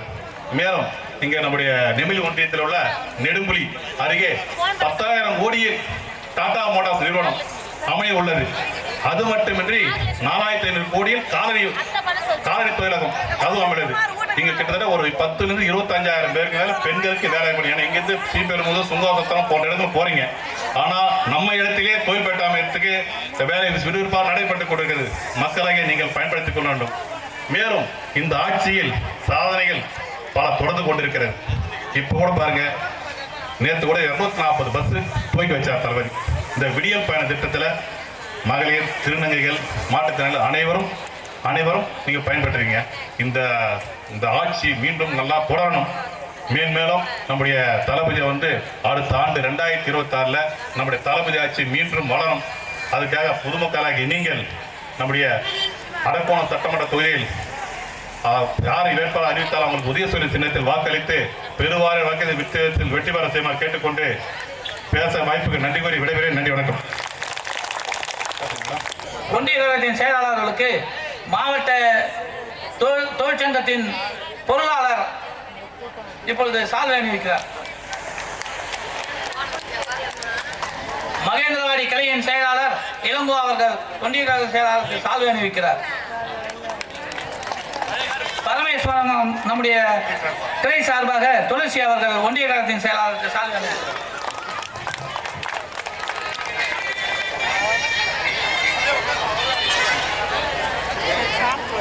இப்பொழுது தலைமை கழகத்தின் பேச்சாளர் திருமதி வி ஆர்த்தி அவர்கள் சிறப்புரையாற்றுவார்கள். வாய்ப்பளித்த தேவனின் திருவடிகளை வணங்கி எவர் அழிக்க நினைத்தாலும் அழிக்க இயலாத எம் தாய்மொழியாம் தமிழ் மொழிக்கு முதற்கண் வணக்கங்கள். நல்லதொரு வாய்ப்பை அளித்த திராவிட முன்னேற்ற கழகத்திற்கு என் மனமார்ந்த நன்றிகளையும் வாழ்த்துகளையும் இந்த நேரத்தில் நான் தெரிவித்துக் கொள்கிறேன். இந்த நாள் சந்தோஷமான நாள், மனமகிழ்ச்சியான நாள். இதிலே நாடு போற்றும் நான்காண்டு தொடரட்டும் பல்லாண்டு என்ற அருமையான ஒரு நல்லதொரு விழாவினை தமிழகம் முழுவதும் இன்று நாம் கொண்டாடி கொண்டிருக்கிறோம். இந்த விழாவினை இங்கு மிகவும் சீரோடும் சிறப்போடும் ஏற்பாடு செய்து ஒருங்கிணைத்து நடத்தி கொண்டிருக்கின்ற பாசமிகு அண்ணன் பெருமாள் அவர்களுக்கும் அண்ணியார் சுந்தரம்மாள் பெருமாள் அவர்களுக்கும் என் நெஞ்சார்ந்த நன்றியை தெரிவித்துக் கொள்கிறேன். அடுத்தபடியாக சிறப்புரை ஆற்ற வருகை தந்து கொண்டிருக்கும் சாதனை செம்மல் மதிப்பிற்குரிய ஐயா காந்தி அவர்களுக்கும், அது மட்டுமல்லாது நாடாளுமன்ற உறுப்பினர் ஜெகத் ரட்சகன் அவர்களுக்கும், பசுமை செம்மல் அண்ணன் வினோத் காந்தி அவர்களுக்கும், ஆற்காடு சட்டமன்ற உறுப்பினர் ஈஸ்வரப்பன் அவர்களுக்கும் மனமார்ந்த நன்றிகள். மற்றும் படித்துக் கொண்டே போனால் நேரம் போய்கொண்டே இருக்கும். அதனால் மற்ற அத்தனை கழக உடன்பர்களுக்கும் என் நெஞ்சார்ந்த வணக்கங்களையும் நன்றிகளையும் இந்த நேரத்தில் தெரிவித்துக் கொள்கிறேன். இந்த அருமையான வாய்ப்பை ஏற்படுத்தி தந்த அண்ணன் பெருமாள் அவர்களை பற்றி ஒரு சின்ன ஒரு காரியத்தை சொல்லிவிட்டு நான் கடந்து செல்ல ஆசைப்படுகிறேன். அதாவது இது ரொம்பலாம் பிளான் பண்ணி இங்க வர வைக்கல, என்ன ஒரு சடனா அம்மா இந்த மாதிரி எங்க தொகுதியில பேசணும் வாங்க அப்படின்னு சொல்லி கூப்பிட்டாங்க. அந்த கூப்பிட்டதோட மட்டும் நிறுத்திட்டு எப்ப வராங்களோ வரட்டும், எந்த மாதிரி வராங்களோ வரட்டும் இல்லாம இதுவரைக்கும் கிட்டத்தட்ட ஒரு 20-30 கால் பண்ணி கூட்டம் ஒழுங்குபடுத்திட்டேன், டைமுக்கு வந்துருங்கம்மா, அமைச்சர் வராரு, வந்துருங்க. இது எதுக்காக நான் சொல்றேன்னா, நான் ஒரு நேர்ல பார்க்கல, இன்னைக்குதான் பார்த்தேன். அதாவது இவ்வளவு பெரிய தலைவரையானா அண்ணான்னு கூப்பிட்டு இருக்கோன்னு கொஞ்சம் பார்க்க டெரரா இருந்தாலும் உண்மையாகவே மிகவும் அன்பு கொண்ட ஒரு மனிதர். ஏதோ ஒண்ணு கொடுக்கணும்னு இல்லாம அப்படியே சென்டிமெண்டா தாக்கினார் பாருங்க, அப்படியே அன்புலயே எடுத்த உடனே ஒரு சாரி. அதுதான் ஒரு தலைவனுக்கு, அதுதான் ஒரு நல்ல மனிதனுக்கான அழகு. கடமைக்கு ஏதோ ஒண்ணு இல்ல, நம்மளுடைய விஷயத்துல உண்மையா இருக்கும் பொழுது வெற்றிகளும் பேர் புகழும் நம்மை சேரும் என்பதற்கு அண்ணன் அவர்கள் ஒரு சிறந்த எடுத்துக்காட்டு. நல்லதொரு தலைவனை நீங்கள் பெற்றிருப்பதிலே எனக்கு மகிழ்ச்சி. நன்றி. கைத்தட்டி அத்தனை நல்லுள்ளங்களுக்கும் நன்றி. என்னதான் அப்படியே ஒரு மாதிரி டல்லா நான் உட்காந்து இருந்தாலும் எனக்கு தர அந்த பூஸ்ட் எனர்ஜியே யார் தெரியுமா? இதோ எங்க அக்கா மாருங்க, எங்க ஆயா மாருங்க, அதுக்கப்புறம் யாரெல்லாம் இருக்கீங்க, எங்க அண்ணி மாருங்க, தாத்தா மாருங்க. இவ்வளவு நேரம் அப்படியே சும்மா அப்படியே ஏதோ கலகலகலகலன்னு இருந்தீங்க. ஆனா அப்படியே வந்த பிறகு அப்படியே பின் டிராப் சைலண்ட்ல அப்படியே ஆர்வமாயிடுறீங்க பாரு, அங்க நிக்கிறீங்க. இப்படிப்பட்ட மகளிர் இருக்கும் வரை திராவிட முன்னேற்ற கழகம் விழவே விழாது, எழுமே தவிர வீழ்ச்சி அடையவே அடையாது என்பதை இந்த இடத்துல நான் பதிவு செய்து கொள்ள விரும்புகிறேன். அதாவது எவ்வளோ வேலை இருந்திருக்கும் உங்களுக்கு எல்லாம், குழந்தை குட்டிகள்லாம் ரெடி பண்ணி ஸ்கூலுக்கு அமைச்சு வேலை முடிச்சுட்டு அந்த வேக்காட்டுல எப்படியோ முடிச்சு, ஆனாலும் இவ்வளோ அழகா இங்க சிரிச்ச முகத்தோடு அமர்ந்திருக்கிறீங்க. உங்களெல்லாம் பார்த்ததுல எனக்கு மிகுந்த மகிழ்ச்சி. தொடர்ந்து உங்களுடைய ஆதரவையும் உங்களுடைய உற்சாகத்தையும் நிகழ்ச்சி முடிகிற வரைக்கும் நீங்க தரணும் நான் அன்போடு கேட்டுக்கொள்கிறேன். அதாவது எல்லாருமே எல்லாத்தையும் பேசிட்டா அப்ப நாங்க என்ன பேசுறது? நம்ம திராவிட முன்னேற்ற கழகத்துல இருக்கிற ஒரு விஷயமே என்ன தெரியுமாங்க, எல்லாருமே சூப்பரா பேசுவாங்க. அதுதான் எங்க பிரச்சனையே. ஏன்னா மற்ற கட்சிகளை போல பேசுவதற்கு கொள்கை இல்லாமலேயோ பேசுவதற்கு நலத்திட்டம் இல்லாதவர்களோ அல்ல நம்முடைய திராவிட முன்னேற்ற கழகம். பேசுவதற்கு ஏராளமான திட்டங்களும் சாதனைகளும் உள்ள ஒரே இயக்கம் திராவிட முன்னேற்ற இயக்கம் என்பதை இந்த இடத்திலே மிக பெருமையோடு நான் தெரிவித்துக் கொள்கிறேன். ஆமா, அங்க இருக்கக்கூடிய வாலிப பிள்ளைகளுக்கு எல்லாம் எல்லா பாட்டிமாரும் சேர்ந்து ஒரு வேகமா ஒரு கை தட்டிடுங்க பார்க்கலாம், அங்க இருக்கக்கூடிய சகோதரர்களுக்கு எல்லாம். ஏன்னா உண்மையாவே நீங்க மிகுந்த அறிவாளின்னு நான் சொல்றேங்க. இன்னைக்கு பல தற்குறித்தனமா சுத்தி கொண்டிருக்கும் பொழுது சிந்தித்து செயல்பட்டு எங்கு கொள்கை இருக்கிறதோ, எங்கு உண்மை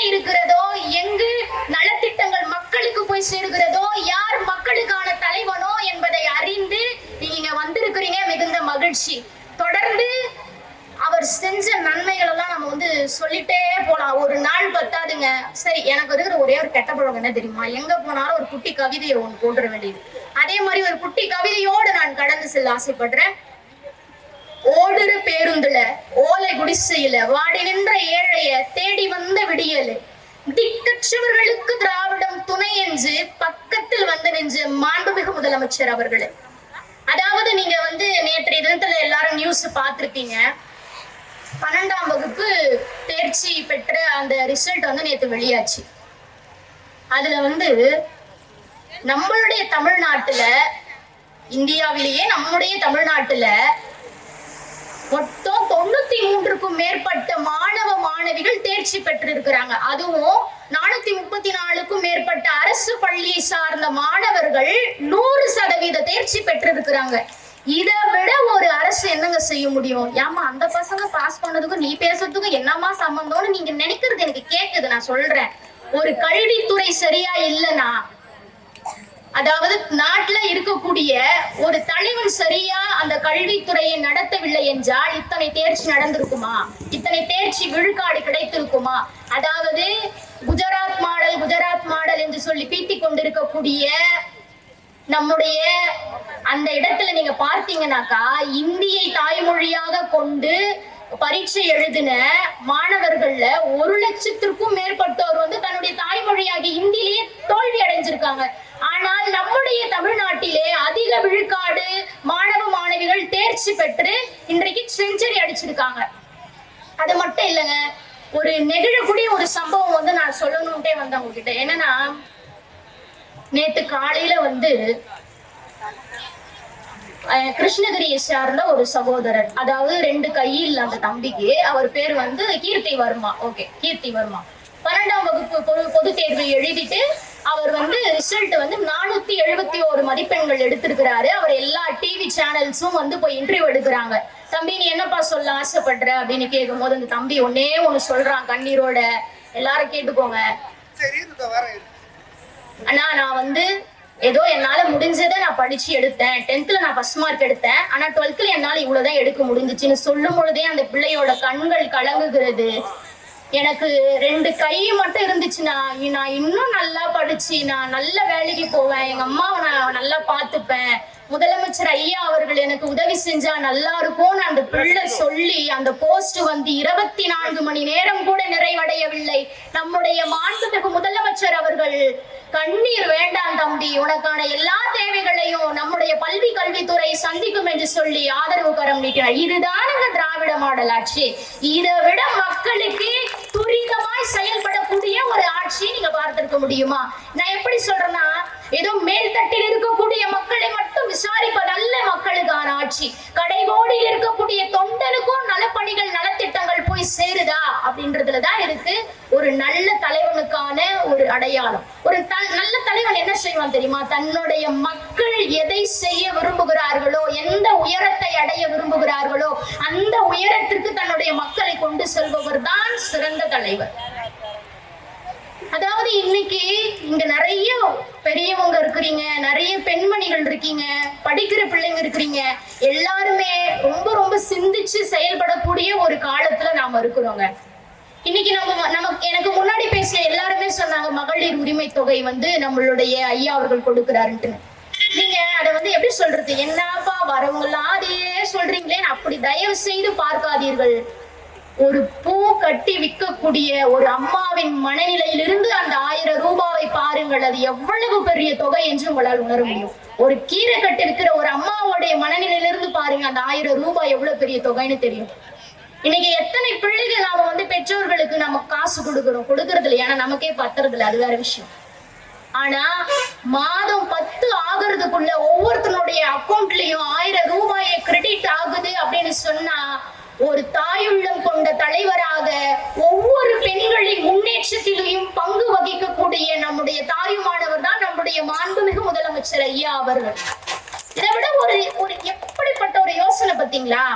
காந்தி அவர்கள் அழகா ஒரு இடத்துல சொல்லுவாரு, என்னன்னா ஒரு நாடு வளமா இருக்கணும்னா அந்த நாட்டில் இருக்கக்கூடிய விவசாயம் வளமா இருக்கணும், அந்த நாட்டில் இருக்கக்கூடிய பெண்கள் வந்து ரொம்ப என்ன சொல்றது சுதந்திரமா இருக்கணும்னு சொல்லி அதை கருத்தில் கொண்டுதான் இன்றைக்கு நம்முடைய நாட்டினுடைய விவசாயமாகட்டும் பெண்களின் முன்னேற்றமாகட்டும் உயர்ந்த நிலையில சீரிய நிலையில கொண்டு போயிட்டு கொண்டிருக்கிறார் நம்முடைய முதலமைச்சர் அவர்கள். அதாவது ஏசி போட்டு நல்ல கார்ல உட்காந்து சொகுசா வாழ்றவங்களுக்கு தெரியாதுங்க அந்த 1000 ரூபாவுடைய மதிப்பு. என்னத்தான் 1000 ரூபாய் கொடுத்துட்டாங்க பேச்ச பத்தியா அப்படின்னு தான் தெரியும். ஆனால் கடைகோடியில் இருக்கக்கூடிய ஒவ்வொரு சாமானியனுக்கும் தெரியும் அது எவ்வளவு பெரிய தொகை, எவ்வளவு பெரிய அது உதவித்தொகை என்பது. அதை கூட அவர் ஏதோ சும்மா உதவித்தொகை அது அப்படியே ஃப்ரீயா கொடுக்குற அப்படி சொல்லல, உங்களுக்கான உரிமை தொகையாய் உங்களுக்கான தாய் வீட்டு சீதனமாய் நான் அதை தருகிறேன் என்று சொல்லக்கூடிய தலைவன் அவர்.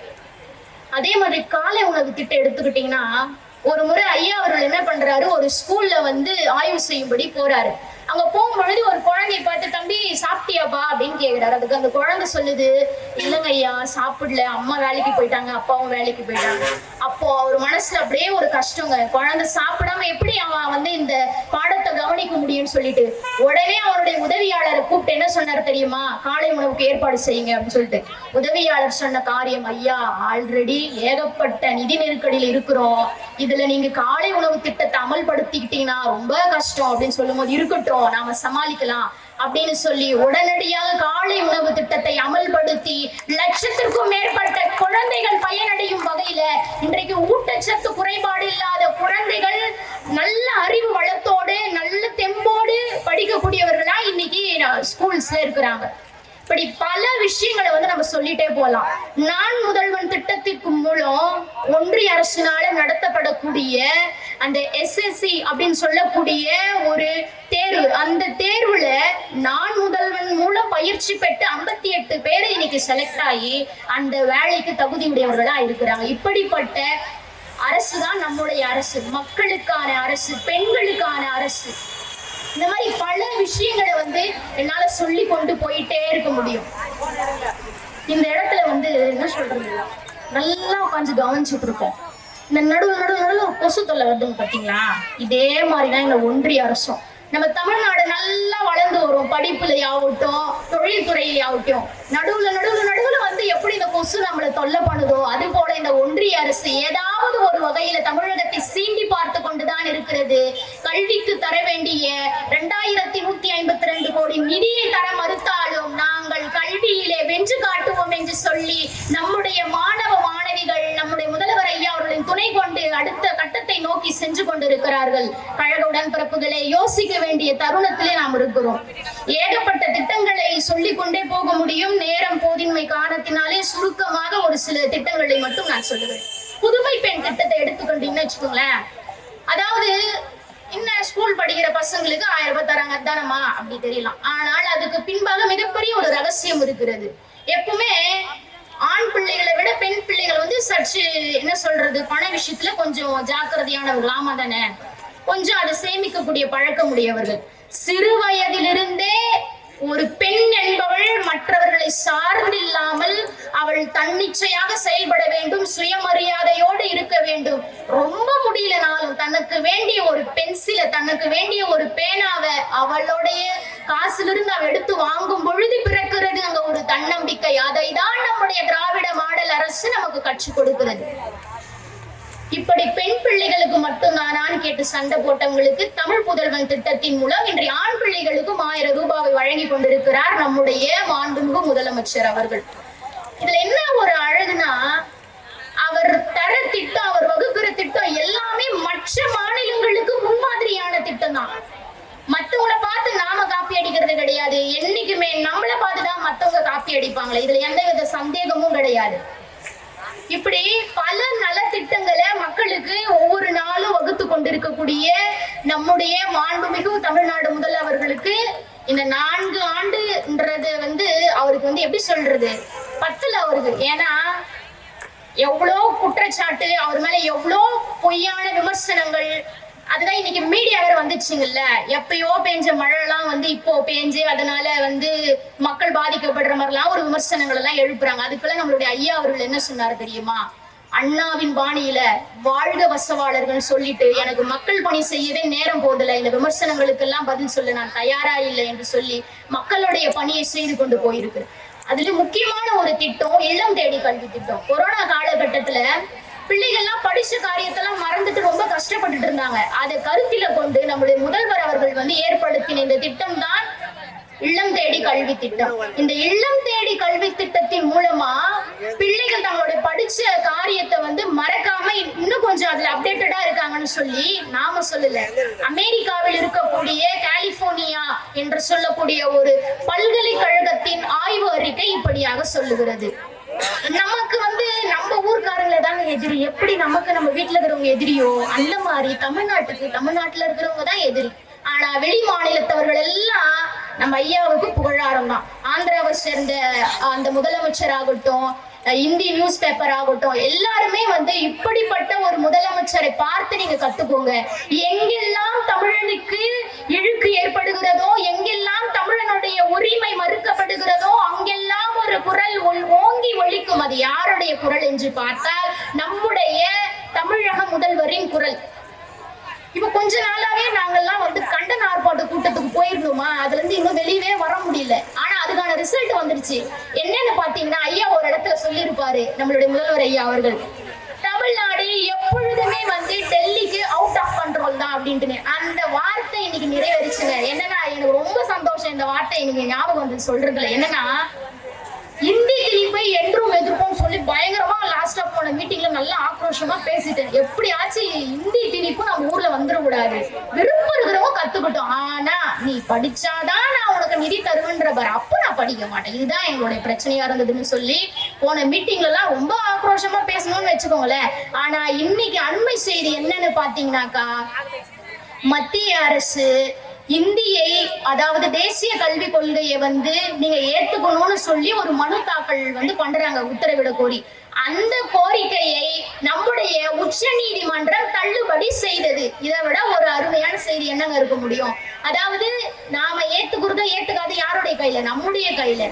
அந்த உரிமைக்காக குரல் கொடுத்த ஒரு நல்ல தலைவன் தான் நம்முடைய மாண்புமிகு முதலமைச்சர் அவர்கள். மற்றவங்க சொன்னாங்க, அவர் தான் 10 கோடி கொடுக்குறாப்பிலையே, கையெழுத்து போட்டு வாங்கிட்டு போக வேண்டியதானேன்னு. ஆனால் நம்முடைய முதல்வர்கள் என்ன சொன்னாங்க தெரியுமா? நீ 10,000 கோடி கொடுத்தாலும் நான் இந்தியை என்றும் ஏற்றுக்கொள்ள மாட்டேன் என்று சொன்னார். அதே போலவே இன்றைக்கு அந்த மனு தள்ளுபடி செய்யப்பட்டது. இதுதாங்க நம்மளுடைய வெற்றியே.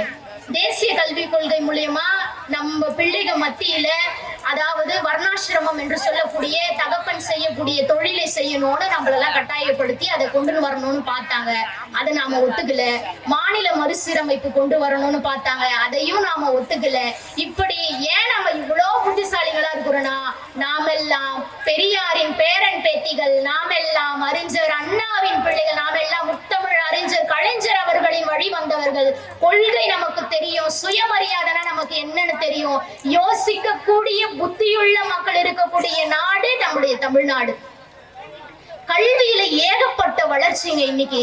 இதுவே நீங்க கடந்த ஆட்சி எடப்பாடி அவர்கள் ஆட்சியில் எடுத்துக்கொண்டீங்க, இத்தகைய திட்டங்கள் இத்தகைய வளர்ச்சி இருக்குதான்னு சொன்னா கேள்விக்குறி.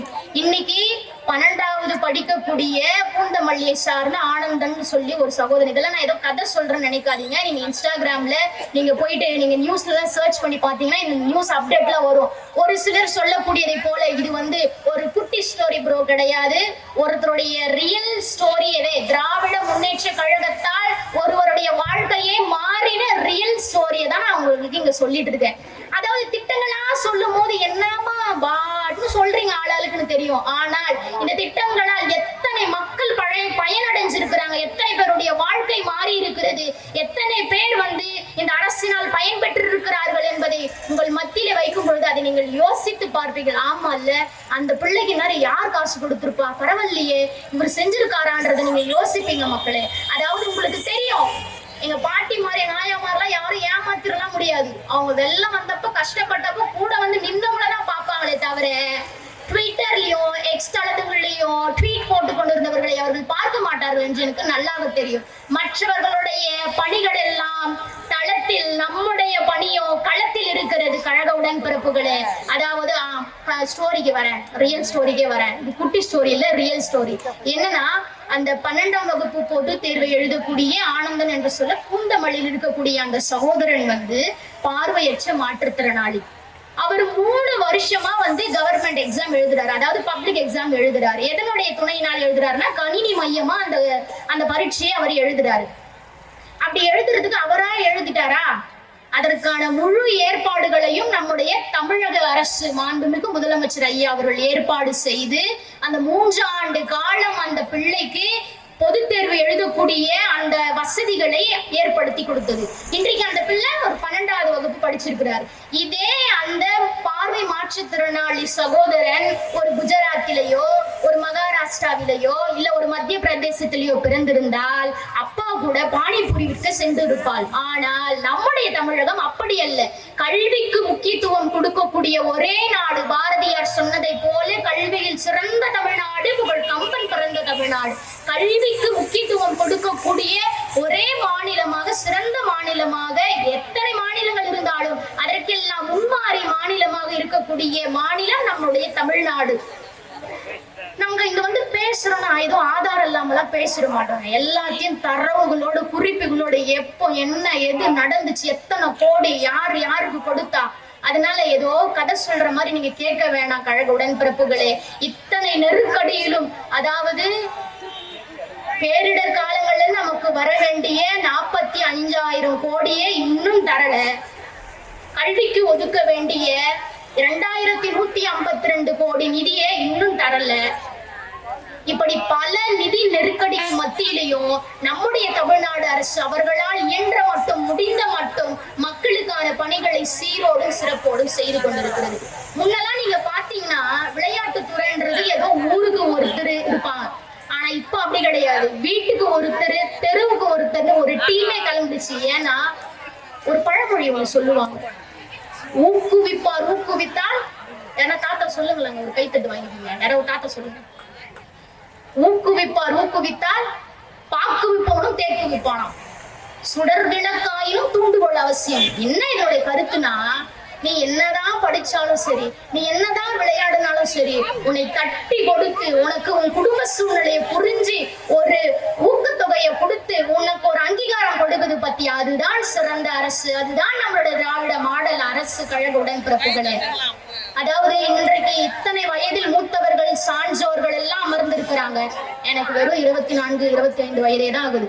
ஒரு பெண் பிள்ளையா எந்த ஒரு அரசியல் குடும்ப பின்னணியும் இல்லாம இவங்க கூட எல்லாம் சரிக்கு சமமா நான் உட்கார்றேன்னு சொன்னா, கடவுளுக்கு அடுத்தபடியாக என்னுடைய இந்த திராவிட முன்னேற்ற கழகம் திறமை வாய்ந்தவர்களுக்கு அங்கீகாரம் கொடுக்கக்கூடிய ஒரே கழகம் திராவிட முன்னேற்ற கழகம். ஏன் சொல்றேன்னா, ஒரு சிலர் சொல்லுவாங்க அது வந்து குடும்ப அரசியல், அது வந்து குடும்ப அரசியல். நானும் சொல்லுகிறேன், அது குடும்ப அரசியல் தான், குடும்பங்களுக்கான அரசியல். ஒரு தகப்பனுக்கு தாங்க தெரியும் பெரிய பிள்ளைக்கு எதை தரணும், சின்ன பிள்ளைக்கு எதை தரணும், பொண்ணுக்கு என்ன பண்ணணும். அந்த மாதிரிதான் நம்முடைய முதல்வர் அவர்களும் ஒவ்வொருவருக்கும் ஏற்றது ஏற்ற பிரகாரமாய் இயன்ற மட்டும் நமக்காய் செய்து கொண்டிருக்கிறார். இன்றைக்கு ஒரு முக்கியமான இப்போ ஒரு ரீசெண்டா இப்போ வந்து ரொம்ப ரொம்ப ரொம்ப மக்கள் பயன்படுத்தி கொண்டிருக்கிற ஒரு திட்டம்னு சொன்னா மக்களை தேடி மருத்துவம். இதனால சுமார் 2,25 லட்சம் மக்கள் பயன்படுறாங்க. ஏன் தெரியுமா இந்த குறிப்புகளை நான் பார்த்து சொல்றேன்? இதை ஒரு தற்கொலை கூட்டம் எழுந்துக்கும். 5 மாத்தி சொல்லிட்டேன், 2 மாத்தி சொல்லிட்டேன். இதுவா முக்கியம்? செஞ்சிருக்குமா இல்லையான்றது தானே முக்கியம். எதில குறை கண்டுபிடிக்கலாம்னு சொல்ற கூட்டத்துக்கு மட்டும். அதாவது ஐயா ஒரு சட்டப்பேரவையில பேசும்போது ஒண்ணு சொல்லுவாரு, மேல பார்த்தா பாம்பு, கீழே பார்த்தா நரி, சைட்ல பார்த்தா புலி, ஓடலான்னு பார்த்தா பெரும் சுவர். இப்படிப்பட்ட நெருக்கடியான காலகட்டத்தில் தான் நாம் இருக்கிறோம். நீங்கள் எல்லாம் செய்ய வேண்டியது ஒன்றுதான். தமிழகத்திற்கு நன்மை செய்தார்களோ இல்லையோ, கேடு விளைவிக்கக்கூடிய அத்தனை திட்டங்களையும் தயங்காமல் ஓரவஞ்சனையோடு செய்து முடித்து தீர்த்துட்டாங்க நம்முடைய ஒன்றிய பாஜக அரசு. அப்படிப்பட்ட மக்களுக்கு துரோகமும் அநீதியும் இழக்கக்கூடிய அந்த பாஜக அரசோடு கூட்டணியை வைத்துக் கொண்டிருக்கிற எடப்பாடியார் அவர்கள் என்ன மக்களுக்கு நல்லது செஞ்சு முடியும் சொல்லுங்க? இன்னைக்கு நீட்டுனால எத்தனை உயிர்கள் பறி போய் கொண்டிருக்கு, எத்தனை சகோதரிகளை நாம் இழந்து கொண்டிருக்கிறோம். இன்னைக்கு கூட நியூஸ்ல பாத்தீங்கன்னா அவ்வளவு டஃப்பாக இருந்துச்சு அந்த கொஸ்டின் பேப்பர்னு சொல்லி அழுதுட்டே பிள்ளைங்க எல்லாம் வெளியே வராங்க. இப்படிப்பட்ட உயிர் கொல்லியான நீட்டு வேணான்னு சொல்லி காலகாலமா நம்ம போராடிட்டு இருக்கோம். ஆனா நீட்டு தான் அவசியம் சொல்றவர் கூட போய் அவர் கூட்டணி வச்சிருக்காரு. சற்று சிந்தித்து பாருங்கள். யாருக்கு வாக்களித்தால் நாம் பாதுகாப்பாக இருப்போமோ, யாருக்கு வாக்களித்தால் நாம் எந்த மத கலவரமும் எந்த இனக்கலவரமும் எந்த பாகுபாடும் இல்லாமல் நம்முடைய வாழ்க்கையை நிம்மதியாக வாழ்வோமோ, மக்களுக்கான நலத்திட்டங்கள் சேருமோ, அப்படிப்பட்ட தலைவனை தேர்ந்தெடுங்கள். அப்படிப்பட்ட ஒரு இயக்கம் தான் திராவிட முன்னேற்ற கழகம், மக்களுக்கான ஒரு கழகம். இப்படி பல விஷயங்களை நான் சொல்லிக் கொண்டே போகலாம். நேரம் போதின்மை காரணத்தினாலே கொஞ்சம் சுருக்கமாக நான் முடித்துக் கொள்ள ஆசைப்படுகிறேன். அதாவது NIRF ரேங்கிங் அப்படின்னு சொல்லக்கூடிய அந்த ஒரு தரவரிசையில மொத்தம் சிறந்த பல்கலைக்கழகங்கள் 100 இருக்கு. அந்த 100 பல்கலைக்கழகங்கள்ல 18 கல்வி நிறுவனங்கள் நம்முடைய தமிழ்நாட்டுல இருக்குங்க. டாக்டர் கலைஞரின் புகழ், டாக்டர் கலைஞரின் புகழ், தந்தை பெரியாரின் புகழ், பேரறிஞர் அண்ணாவின் புகழ், சாதனை சம்பளின் புகழ், டாக்டர் கலைஞரின் புகழ்.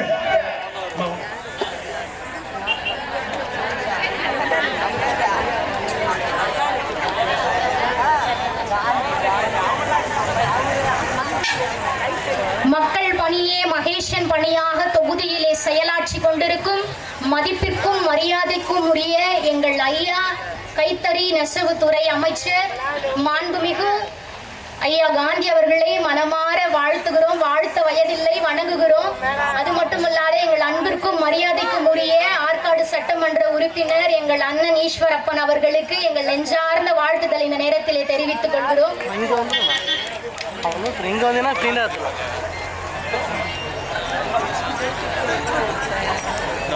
அதாவது தமிழ்நாடு வளர்ந்திருக்கு, பெண்கள் முன்னேற்றம் அடைஞ்சிருக்கிறாங்க, பெண்களுக்கான நலத்திட்டங்கள் எல்லாம் கிடைச்சிருக்கு அப்படின்னு சொல்லி இன்னைக்கு நம்ம பேசுறோம். அதெல்லாம் எந்த வகையிலங்க அப்படின்னு கேட்டா, அதாவது NSOCRIF அப்படின்னு சொல்லக்கூடிய ஒரு சில அமைப்புகள் எல்லாம் சேர்ந்து ஒரு ஆய்வறிக்கை ஒன்று நடத்துறாங்க. அந்த ஆய்வறிக்கையில நேஷனல் ஃபேமிலி ஹெல்த் சர்வே அப்படின்ற அந்த ஆய்வறிக்கை ஒட்டுமொத்த இந்தியாவிலேயே உயர்கல்விக்கு சேரக்கூடிய பெண்களுடைய எண்ணிக்கை 27.3%. ஆனால் தமிழ்நாட்டில் 50% பெண்கள் உயர்கல்விக்கு தேர்ச்சி அடைகிறாங்க. இது எதனால? முத்தமிழறிஞர் கலைஞர் ஐயா அவர்கள் கட்டாய கல்வி 8ஆம் வகுப்பு வரை என்ற திட்டத்தை அமல்படுத்தினார். அதை தொடர்ந்து நம்முடைய மாண்புமிகு முதலமைச்சர் தளபதியார் அவர்கள் புதுமை பெண் திட்டம், அவர்களுக்கு ஊக்கத்தொகை வழங்கி இடைநின்றல் இல்லாதபடிக்கு தொடர்ந்து பெண்கள் படிக்கணும், படிப்பு தான் ஒரு பெண்ணை உயர்த்தும் என்பதை உணர்ந்து தொடர்ந்து அவர் அவருடைய களத்திலே இறங்கி செய்து கொண்டிருக்கிறார். அதே மாதிரி இந்தியாவிலேயே ஒட்டுமொத்தமாக கல்வி அறிவு பெற்ற பெண்களுடைய எண்ணிக்கை 70.3%. ஆனால் தமிழ்நாட்டில் மட்டும் கல்வி அறிவு பெற்ற பெண்களின் எண்ணிக்கை 73.9%. பெண்கள் தமிழ்நாட்டிலே கல்வி அறிவு பெற்றிருக்கிறார்கள். இந்தியாவிலேயே பணிக்கு போகக்கூடிய பெண்களின் எண்ணிக்கை 15.4%. ஆனால் தமிழ்நாட்டில் 35.1% பெண்கள் பணிக்கு போறாங்க. அத்தனை தற்சார்போடு, அத்தனை யாரையும் சார்ந்தில்லாம தனித்து இயங்கக்கூடிய ஒரு பெண்களா இருக்கிறார்கள் நம்முடைய தமிழ்நாட்டை சார்ந்தவர்கள். அதற்கெல்லாம் உறுதுணையாக இருப்பவர் நம்முடைய மாண்புமிகு முதலமைச்சர் ஐயா அவர்கள். உற்பத்தி துறையில இந்தியாவிலேயே பாத்தீங்கன்னா 19% பெண்கள் இருக்கிறாங்க. ஆனால் தமிழ்நாட்டில் 40.4% பெண்கள் உற்பத்தி துறையில இருக்கிறாங்களாம். இப்படி தொழில்துறையில் ஆகட்டும், எல்லாவற்றிலும் முதன்மை மாநிலமா, முன்மாதிரி மாநிலமா நம்முடைய தமிழகம் இன்று இருக்கிறது. பல மாநிலங்களுக்கு முன்மாதிரியா இருக்கிறது. வரக்கூடிய ஆபத்துக்களை எல்லாம் மற்ற மாநிலங்களுக்கு எடுத்துரைக்கக்கூடிய இடத்திலே நம்முடைய மாண்புமிகு முதலமைச்சர் ஐயா அவர்கள் இருக்கிறார்கள். அது மட்டும் இல்லாது பல மாநிலங்களுக்கு இன்னைக்கு என்னென்னலாம் நாம ஒன்றிய அரசினால பாதிக்கப்பட போறோம், எதையெல்லாம் நாம் எதிர்கொள்ள இருக்கிறோம் என்பதை எடுத்து சொல்லக்கூடிய நிலையில நம்முடைய ஐயா அவர்கள் தொடர்ந்து பணியாற்றி கொண்டிருக்கிறார், செயலாற்றி கொண்டிருக்கிறார். இப்படி அவருடைய நலத்திட்டங்கள் ஏகப்பட்டதை நாம சொல்லிக் கொண்டே போகலாம். ஒரு உண்மை சம்பவத்தை நான் சொல்ல உங்களிடத்துல ஆசைப்படுகிறேன். விளையாட்டு துறையில இன்னைக்கு நம்மளுடைய தமிழகம், செஸ்னா நம்ம தமிழ்நாடு தாங்க, இன்னைக்கு கேரம்னா தமிழ்நாடு தான், IAS IPSனா நம்மளுடைய தமிழ்நாடு தான். இப்படி தமிழ்நாடு கல்வியிலும் விளையாட்டிலும் தொழில்துறையிலும் எல்லாவற்றிலும் முதன்மை மாநிலமாக இருக்கிறது. இருக்கிறதுக்கு முன் காரணம் நம்முடைய முதல்வர் ஐயா அவர்கள். அதாவது சென்னை சார்ந்த வண்ணாரப்பேட்டையில வந்து ஒரு ஆட்டோ ஓட்டுநர் இருக்கிறாருங்க. அந்த ஆட்டோ ஓட்டுநருக்கு வந்து ஒரு மகள் இருக்கிறா, காசிமான்னு சொல்லிட்டு. அந்த மகள் வந்து சின்ன வயசுல இருந்தே வந்து கேரம் வந்து ரொம்ப நல்லா விளையாடுவாங்களாம்.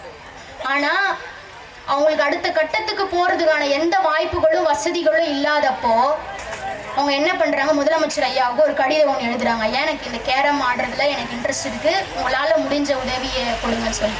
அந்த லெட்டர் போய் சேர்ந்து ஒரு வாரம் கூட ஆயிருக்காது. கழக உடன்பிறப்புகளே, ஐயாவிடம் இருந்து, முதலமைச்சர் ஐயாவிடம் இருந்து நீங்கள் 1.5 லட்சத்தை வந்து என்னிடத்தில் என்னுடைய அலுவலகத்தில் பெற்றுக்கொள்ளுங்கள் என்று சொல்லி இன்றைக்கு அந்த காசிமா என்று சொல்லக்கூடிய சகோதரி அமெரிக்காவிலே நடந்த கேரம் சாம்பியன்ஷிப்பிலே பங்கெடுத்து 5 தங்கப் பதக்கங்களை வென்று தமிழகத்துக்கு மட்டுமல்ல உடன்பிறப்புகளே, ஒட்டுமொத்த இந்தியாவுக்கே பெருமை சேர்த்திருக்கிறார். இப்படி தகுதியுள்ளவர்களை, திறமையுள்ளவர்களுக்கான அங்கீகாரம் கிடைக்கக்கூடிய ஒரே இடம் திராவிட முன்னேற்ற கழகம் தான். அதாவது இன்னைக்கு ரொம்ப எனக்கு உண்மையாகவே ரொம்ப சந்தோஷம். ஏன்னா மாண்புமிகு ஐயா அவர்கள் மத்தியில் பேசுறதும் பாசத்திற்கும் மிகவும் மரியாதைக்கும் உரிய எங்கள் அண்ணன் ஈஸ்வரப்பன் அவர்கள் முன்பாக பேசுவதற்கு மிக்க மகிழ்ச்சி. ஏன்னா எங்களுடைய தொடக்க நிலையிலிருந்து அவங்க பார்த்துருக்குறாங்க. ஒரு பேச்சு போட்டிக்கு நம்ம மாவட்டத்திலிருந்து அனுப்பலாம் அப்படின்னு சொல்லி எல்லா ஏற்பாடுகளையும் வாகன தேவையாகட்டும், உணவாகட்டும், விடுதியாகட்டும், அத்துணை பாதுகாப்போடு இன்னைக்கு பல தற்குறிகள் சொல்லிக் கொண்டிருக்கிறார்கள், பெண்களுக்கு திமுகவிலே பாதுகாப்பு இல்லை என்று. நான் சொல்லுகிறேன் கழக உடன்பிறப்புகளே, இதோ நான் வந்து 1 வருடங்கள் ஆக போகிறது. இதுவரைக்கும் ஒரு சகோதரர்கள் கூட தப்பான பார்வையோ தப்பான ஒரு கண்ணோட்டத்தோடு பெண்ணை பார்த்ததோ நடத்தியோ நான் பார்க்கவில்லை. வெளியிலிருந்து 1000 புரளிகளை கலப்பலாம், அவ்வளவு பாதுகாப்போடு. அதாவது நாங்க போயிட்டு அந்த பேச்சு போட்டியை முடிச்சுட்டு முதல் கட்டம் நடந்துச்சு. 2வது மொத்தம் 17,000 பேர் விண்ணப்பித்து இருந்தார்கள். அதிலே வந்து மொத்தம் 1300 பேர் தேர்வானார்கள். அதில் இறுதியாக 180 கழக பேச்சாளர்களை தேர்ந்தெடுத்தார்கள். அதற்கெல்லாம் எங்களுக்கு உறுதுணையாக இருந்து நம் மாவட்டத்தை சேர்ந்த பிள்ளைகள் வந்து இன்னும் அடுத்த லெவலுக்கு போகணும், இன்னும் அவங்க வளர்ச்சி பெறணும், அவங்களுக்கான வாய்ப்புகளை ஏற்படுத்தித்தாங்கன்னு சொல்லி எங்களுக்கான வாய்ப்புகளை ஏற்படுத்தி தொடர்ந்து அத்தனை கழக பொதுக்கூட்டங்களையும் எங்களுக்காக ஒருங்கிணைத்து கொடுத்து கொண்டிருக்கக்கூடிய மதிப்பிற்கும் மரியாதைக்கும் உரிய எங்கள் வணக்கத்திற்குரிய ஐயா காந்தி அவர்களுக்கும் எங்கள் மதிப்பிற்குரிய ஐயா ஈஸ்வரப்பன் அவர்களுக்கும் இந்த நேரத்தில் நாங்கள் நன்றி செலுத்துகிறோம். ஏன் இந்த காரணத்தை நான் இங்க சொல்றேன்னா, அப்படி ஒன்றுமே அரசியல் பின்னணி இல்லாது ஒரு பெண் பிள்ளையாலையும் இந்த அளவுக்கு வர முடியும், ஜெயிக்க முடியும் என்பதை நிரூபித்து காண்பித்த இயக்கம் எதுவென்று சொன்னால் திராவிட முன்னேற்ற இயக்கம். இப்படி மக்களுக்கான ஒவ்வொரு உரிமைக்காகவும் இருக்கக்கூடிய ஒரு இயக்கம். எங்கெல்லாம் மக்களுடைய உரிமை மறுக்கப்படுகிறதோ, எங்கெல்லாம் எளியவர்கள் நசுக்கப்படுகிறார்களோ, எங்கெல்லாம், அதாவது ஒரு காலத்துல நம்ம பார்த்தோம்னா நம்ம கொஞ்சம் சற்று திரும்பி பார்க்கணுங்க. என்னன்னா, இன்னைக்கு நாம எல்லாம் நல்ல சேர் போட்டு இங்க உட்கார்ந்து இருக்கிறோம், நல்ல செப்பல் போட்டிருக்கிறோம், ஆண்களுக்கு சரிசமமாய் பெண்கள் அமர்ந்திருக்கிறோம். ஆனால் ஒரு நூற்றாண்டில் இவையெல்லாம் சாத்தியமா என்று கேட்டால் கிடையாது உடன்பிறப்புகளே. பெண்ணுன்னா அடுப்பறையில தான் இருக்கணும். அதுலயும் ஆண்களுக்கே பல கொடுமை. என்னன்னா, இந்த ஜாதி அந்த ஜாதி எவ்வளவு கொடுமைகள். அதையெல்லாம் தகர்த்தெறிந்து சமூக நீதி, சமத்துவம், இங்கு எல்லாருக்கும் எல்லாம் சமம் என்ற அந்த நீதியை மனிதனுக்கு கற்றுக் கொடுத்த இயக்கம் நம்முடைய திராவிட முன்னேற்ற கழகங்க. இன்னைக்கு சரிக்கு சமமா நாம் அமர்ந்திருக்கிறோம்னா இதெல்லாம் பெரியார் வழிவகுத்து கொடுத்தது, அண்ணா அவர்கள் வழிவகுத்து கொடுத்தது, நம்முடைய கலைஞர் ஐயா அவர்கள் வழிவகுத்து கொடுத்தது, நம்முடைய மாண்புமிகு முதலமைச்சர் ஐயா அவர்கள் வழிவகுத்து கொடுத்தது. அதனால்தான் இன்றைக்கு நாம் எல்லாம் சந்தோஷமா நல்ல ஒரு பொற்கால ஆட்சியில இந்த இடத்துல நாம் அமர்ந்திருக்கிறோம். அதற்கெல்லாம் நாம் கடமைப்பட்டு இருக்கிறோம். வேறு எந்த ஒரு கட்சியினாலும் இதை சொல்ல முடியாது உடன்பிறப்புகளை. நீங்கள் தைரியமாக சொல்லலாம், இது பெரியார் மண், இது சுயமரியாதைக்காரர் மண். இங்கே நாங்கள் யோசிக்கிறோம், இங்கே நாங்கள் சிந்திக்கிறோம், இங்கே நாங்கள் பேச நினைக்கிற கருத்துக்களை நாங்கள் முன்வைக்கிறோம் என்று சொன்னால் இதற்காக போராடி பெற்று தந்த நம்முடைய இயக்கம் தான் திராவிட முன்னேற்ற இயக்கம். இந்தியை விரட்டி, தமிழ் நூலை புரட்டி, திராவிடத்தை நிலைநாட்டி, பகுத்தறிவை ஊட்டி, வாழ்க தமிழ், வளர்க தமிழ், வளர்க திராவிடம் என்று சொல்லி வாய்ப்பளித்த அத்துணை உள்ளங்களுக்கும் நன்றி பாராட்டி விடைபெறுகிறேன். நன்றி. மாவட்ட இளைஞரணியின் அமைப்பாளர், இளைஞரணியின் செயலாளர், ஆற்காடு சட்டப்பேரவை உறுப்பினர் அண்ணன் JLE அவர்கள் இப்போது உரையாற்றுவார்.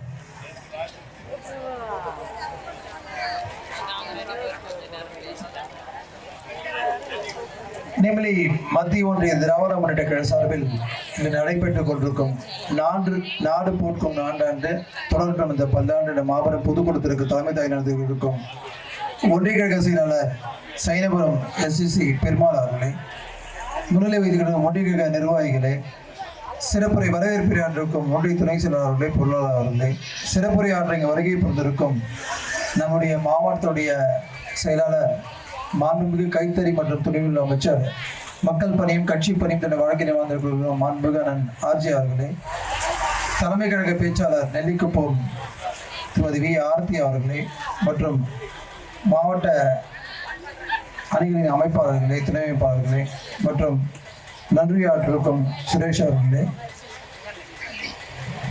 இந்நிகழ்ச்சியில் திரளாக கலந்த பொதுமக்கள் தாய்மார்களே, எல்லாருக்கும் பணியாளர் வந்தாங்க. இன்னைக்கு பார்த்தீங்கன்னா தாய்மார்கள் நிறைய பேர் இருக்கீங்கம்மா. திராவிட முன்னேற்ற கழக ஆட்சி பொறுப்பேற்ற கண்டிப்பாக தாய்மார்களுக்கு மாதம் 1000 ரூபாய் மகளிர் உரிமை தொகை வழங்கப்படும் முதலமைச்சர்கள் தேர்தல் வாக்கத்தில் சொன்னார். மகளிர் உரிமை யார் யாருக்கெல்லாம் சொன்னாரோ மாதம் இன்னைக்கு கிட்டத்தட்ட 22 மாதங்களாக மாதம் 1000 ரூபாய் வருது. இங்கே யார் யாருக்கு வரல கொஞ்சம் கை தூக்க முடியுமா? 1000 ரூபாய் வரலன்னு வராதோ ஒரு 15-20 பேர் இருக்கீங்க. இந்த 500 பேர்ல ஜூன் மாதம் 3ஆம் தேதி திரும்ப உங்களுக்கெல்லாம் யார் யாருக்கெல்லாம் வரலையோ அவங்களுக்கெல்லாம் விண்ணப்பங்கள் வாங்கப்படுகிறது.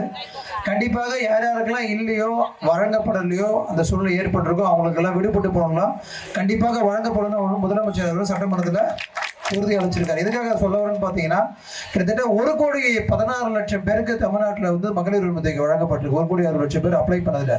இது ஒரு சாதாரண திட்டம் கிடையாது. அவ்வளோ பேருக்கு கொடுக்கறது மாதம் 1000 ரூபாய். இந்த மாதிரி யோசனை யாருக்குமே வரலையே இது வரைக்கும் இந்தியாவில். முதலமைச்சர் இதை பார்த்து தான் இன்னைக்கு மகாராஷ்டிரா தேர்தலாக இருக்கட்டும், டெல்லியில் இருக்கட்டும், எல்லா மாநிலத்திலையும் நம்மளை பார்த்தா கேட்பிடிச்சு இன்னைக்கு இந்த திட்டத்தை அறிவு செயல்படுத்துங்க. அதே மாதிரி பார்த்தீங்கன்னா உங்களுக்கு தான் பேருந்து பார்த்து வரீங்க, விடியல் பயணம் கட்டணம் இல்லாமல் முதலமைச்சர் அவர்கள் சொன்னார். இன்னைக்கு கட்டணம் இல்லாமல் செஞ்சு போயிட்டு வரீங்க. அதே மாதிரி மகளிர் சுய உதவி சட்டம் சிந்திச்சு பாருங்க. கடந்த 10 வருஷத்துல மகளிர் சுய உதவி கடனே வழங்கல. ஆனா இன்னைக்கு பாத்தீங்கன்னா வருஷத்துக்கு 25,000 கோடி 30,000 கோடி கடன் சுய உதவி கடன் உங்களுக்கு வழங்கப்பட்டிருக்கு. அதே மாதிரி பாத்தீங்கன்னா காலை உணவு திட்டம் அது கூட பாத்தீங்கன்னா தாய்மார்கள் காலைல வேலைக்கு போறாங்க, அவங்களுடைய குழந்தைகள் காலைல ஸ்கூல் போறப்போ சாப்பிடாம போயிடுறாங்க. அந்த மாதிரி ஒரு சூழ்நிலை இருக்குது. சிந்திச்சு முதலமைச்சர் காலை உணவு திட்டத்தை அறிவிச்சாரு. இந்தியாவில் இல்ல உலகத்துல எங்கேயுமே இந்த மாதிரி திட்டமா கிடையாது. இந்த திட்டத்தை பார்த்தா கனடா நாட்டிலேயே அதனுடைய பிரதமர் கனடாவில் காலை உணவு திட்டம் போடணும் அப்படின்னு சொல்லியிருக்காங்க. இந்த மாதிரி எண்ணற்ற திட்டங்களை முதலமைச்சர் அவர்கள் வருங்கால சந்ததியை நோக்கியும் தாய்மார்கள் நோக்கியும் கல்வியும் சுகாதாரம் முன்னேற எண்ணற்ற திட்டங்களை செஞ்சிருக்காரு. அவருடைய கரங்களை நீங்க வலுப்படுத்த என்னைக்கும் திராவிட முன்னேற்ற துணை என்று கூறிக்கொண்டு நம்மளுடைய மாவட்டத்தை பொறுத்த வரைக்கும் பாத்தீங்கன்னா அது ஆற்காடு தொகுதியா இருக்கட்டும், ராணிப்பேட்டை தொகுதியா இருக்கட்டும், ஷோலிங்கர் தொகுதியா இருக்கட்டும், அரக்கோணம் தொகுதியா இருக்கும். 2 திமுக தொகுதி, ஒரு காங்கிரஸ் தொகுதி, ஒரு அதிமுக எம்எல்ஏ இருக்கு தொகுதி. ஆனா எங்க அமைச்சரை பொறுத்த வரைக்கும் அந்த பாகுபாடுலாம் கிடையாது. எல்லா தொகுதிக்கும் முதலமைச்சர் என்ன சொல்லியிருக்காரு, ஓட்டு போட்டவனுக்கும் நான் தான் முதலமைச்சர், ஓட்டு போடணும் நான் தான் முதலமைச்சர் மாதிரி எல்லா தொகுதிக்கும் எல்லா வேலைக்கும் சமமாக நடக்கக்கூடிய ஒரு மாவட்டமாக ராணிப்பேட்டை மாவட்டம் நீங்க தேர்ந்து கொண்டிருக்கு. அதுக்கு எங்களுடைய அமைச்சர் அவர்கள் எந்த மாவட்டத்தில் எந்த பிரச்சனை யார் எங்க சொன்னாலும் ரோடு வேணா ரோடு, காவா வேணா காவா, பிரிட்ஜ் வேணா பிரிட்ஜு, கலைஞர் கனவு இல்லத்துல யாருக்கெல்லாம் வீடு கிடைக்கலையோ உண்மையான பயனாளிகள் இருந்தால் அந்த பயனாளிகளுக்கு வீடு வழங்குற திட்டமா இன்னைக்கு சிறப்பாக செயல்பட்டு இருக்க ஒரு அரசாங்கமா இருக்குது என்று கூறிக்கொண்டு இந்த நிகழ்ச்சியை ஏற்பாடு செய்த ஒன்றிய கழக செயலாளர்களுக்கும் நிர்வாகி நன்றி கூறுவேன். நன்றி வணக்கம். நாம் ஆவலோடு எதிர்பார்த்து கொண்டிருக்கிற மண்ணின் மைந்தர் சாதனை செம்மல் தமிழக அரசின் கைத்தறி மற்றும் துணிநூல் துறை அமைச்சர் எங்களை எல்லாம் அன்போடு அரவணைத்து எங்களை பாசத்தோடு வழிநடத்தி கொண்டிருக்கிற எங்களுடைய ஆசான் மரியாதைக்குரிய அண்ணன் RJ அவர்கள் உங்களுக்கு முன்னாலே இப்போது உரையாற்றுவார். இப்போது நெமிலி ஒன்றியத்தின் சார்பிலே அவருக்கு பூமாலை அணிவிக்கப்படுது.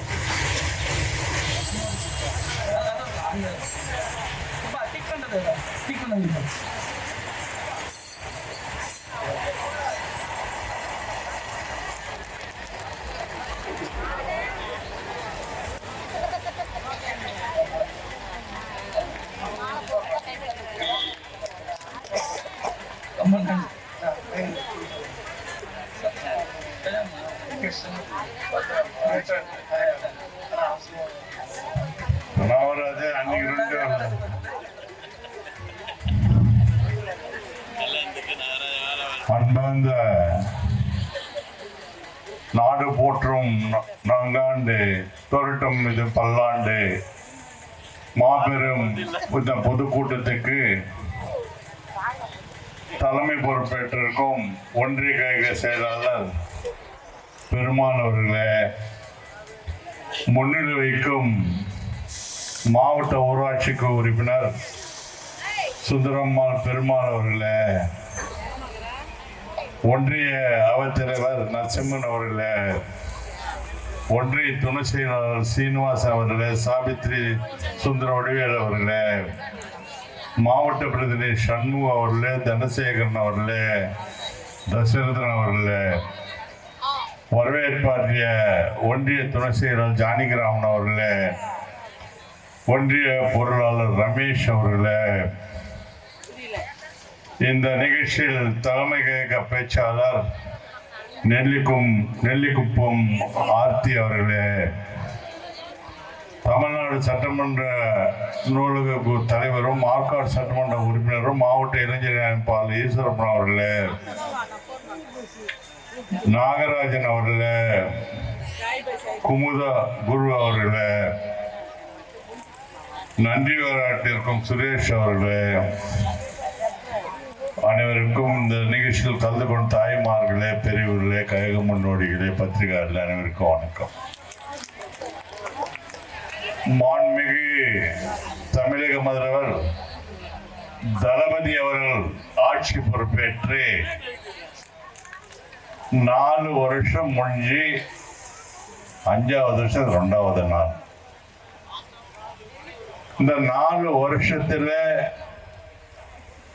மக்களுக்கு செஞ்ச சாதனை சொல்லதான் இந்த சாதனை விளக்க பொதுக்கூட்டம். உங்களுக்கு தெரியும், இந்த 4 வருஷத்துல இந்தியாவே பாராட்டுற அளவுக்கு ஒரு முன்மாதிரியான முதலமைச்சர், மகத்தான திட்டங்கள் நமது ஆற்காடு எம்எல்ஏ சொன்னார். இப்போ அவர் ஆட்சி பொறுப்பேற்ற உடனே தமிழ்நாட்டு நிலைமை என்ன தெரியுமா? அந்த 7ஆம் தேதி, மே 7ஆம் தேதி 2வது கொரோனா தமிழ்நாட்டில். அன்னைக்கு எவ்வளவு பேர் பாதிப்புன்னா கிட்டத்தட்ட 26,000 பேர் பாதிப்பு. நம்ம தலைவர் அன்னைக்கு தான் பதவியேற்றோம், நாங்க அன்னைக்கு தான் பதவியேற்றோம். எங்களுக்கெல்லாம் ஒரு துறை கொடுத்துட்டார் அமைச்சர். நாங்க அந்த துறைக்கு யாரும் போல. தளபதி அவர் ஆட்சி பொறுப்பேற்ற ஒரு சபதம் எடுத்தார். மக்களை கொரோனால இருந்து எப்படி காப்பாத்துறது, கொரோனா வராததுக்கு என்ன பண்ணணும்னு சொல்லி ஒரு அமைச்சருக்கு ஒரு பொறுப்பு கொடுத்தார். எனக்கு வேலூர் மாவட்டம்னா 13 தொகுதி, அதே மாதிரி கிருஷ்ணகிரி மாவட்டம் அது ஒரு 6 தொகுதி, 19 தொகுதிக்கு நான் என்ன பொறுப்பா போட்டேன். என்ன அங்க இருக்கிற ஹாஸ்பிட்டல்ல பெட் வேணுமா, ஆக்சிஜன் வேணுமா, என்னென்ன தேவைகள் ராவும் பகலும் 2 மாசம். அதே மாதிரி ஒரு அமைச்சருக்கும் கொடுத்து தமிழ்நாடு போது அதே மாதிரி 2 மாசத்துல தமிழ்நாட்டில கொரோனாவே இல்லைன்னாக்கிற ஒரு முதலமைச்சர் யாரான்னா அவர் தளபதி மு.க. ஸ்டாலின். அது அன்னைக்கு கொரோனான்றது ஒரு இந்தியா மட்டும் இல்லை, உலக நாடு எல்லாமே, உலக நாடே பாராட்டிச்சு.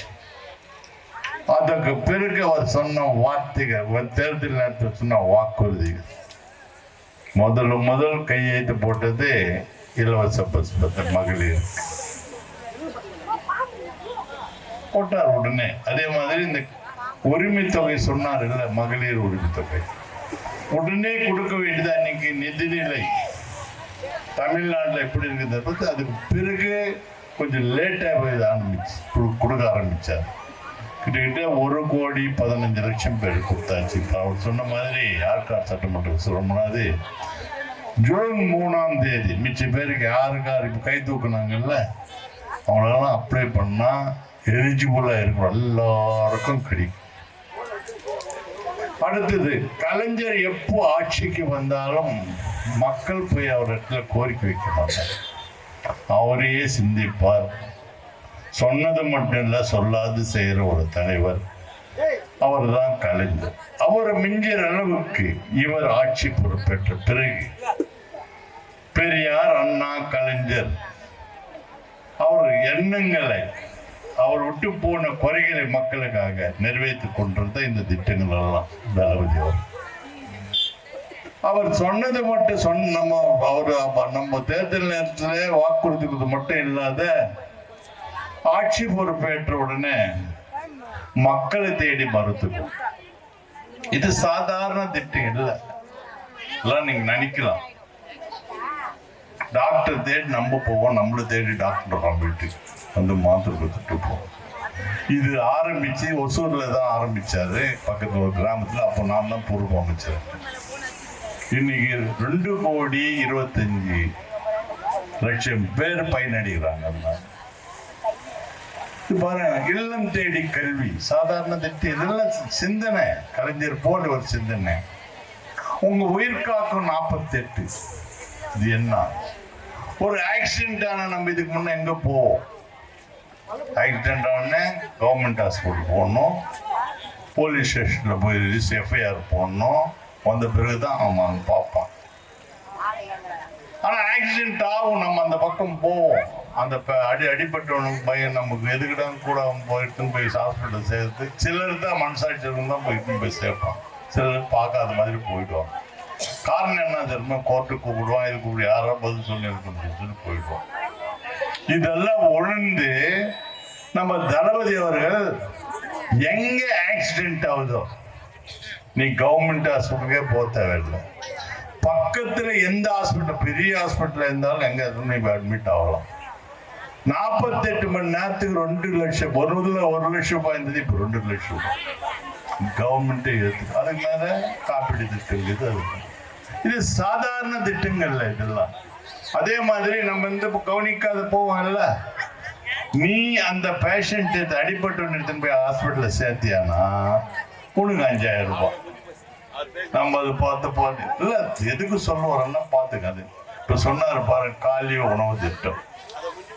இது யாருமே இன்னைக்கு மொத்த உலகமே பாராட்டு. அவர் சொன்ன மாதிரி இப்போ இது ஆரம்பிச்ச உடனே கனடா நாட்டுல ஆரம்பிச்சேன். அதுதான் பின்பற்றுறாங்க.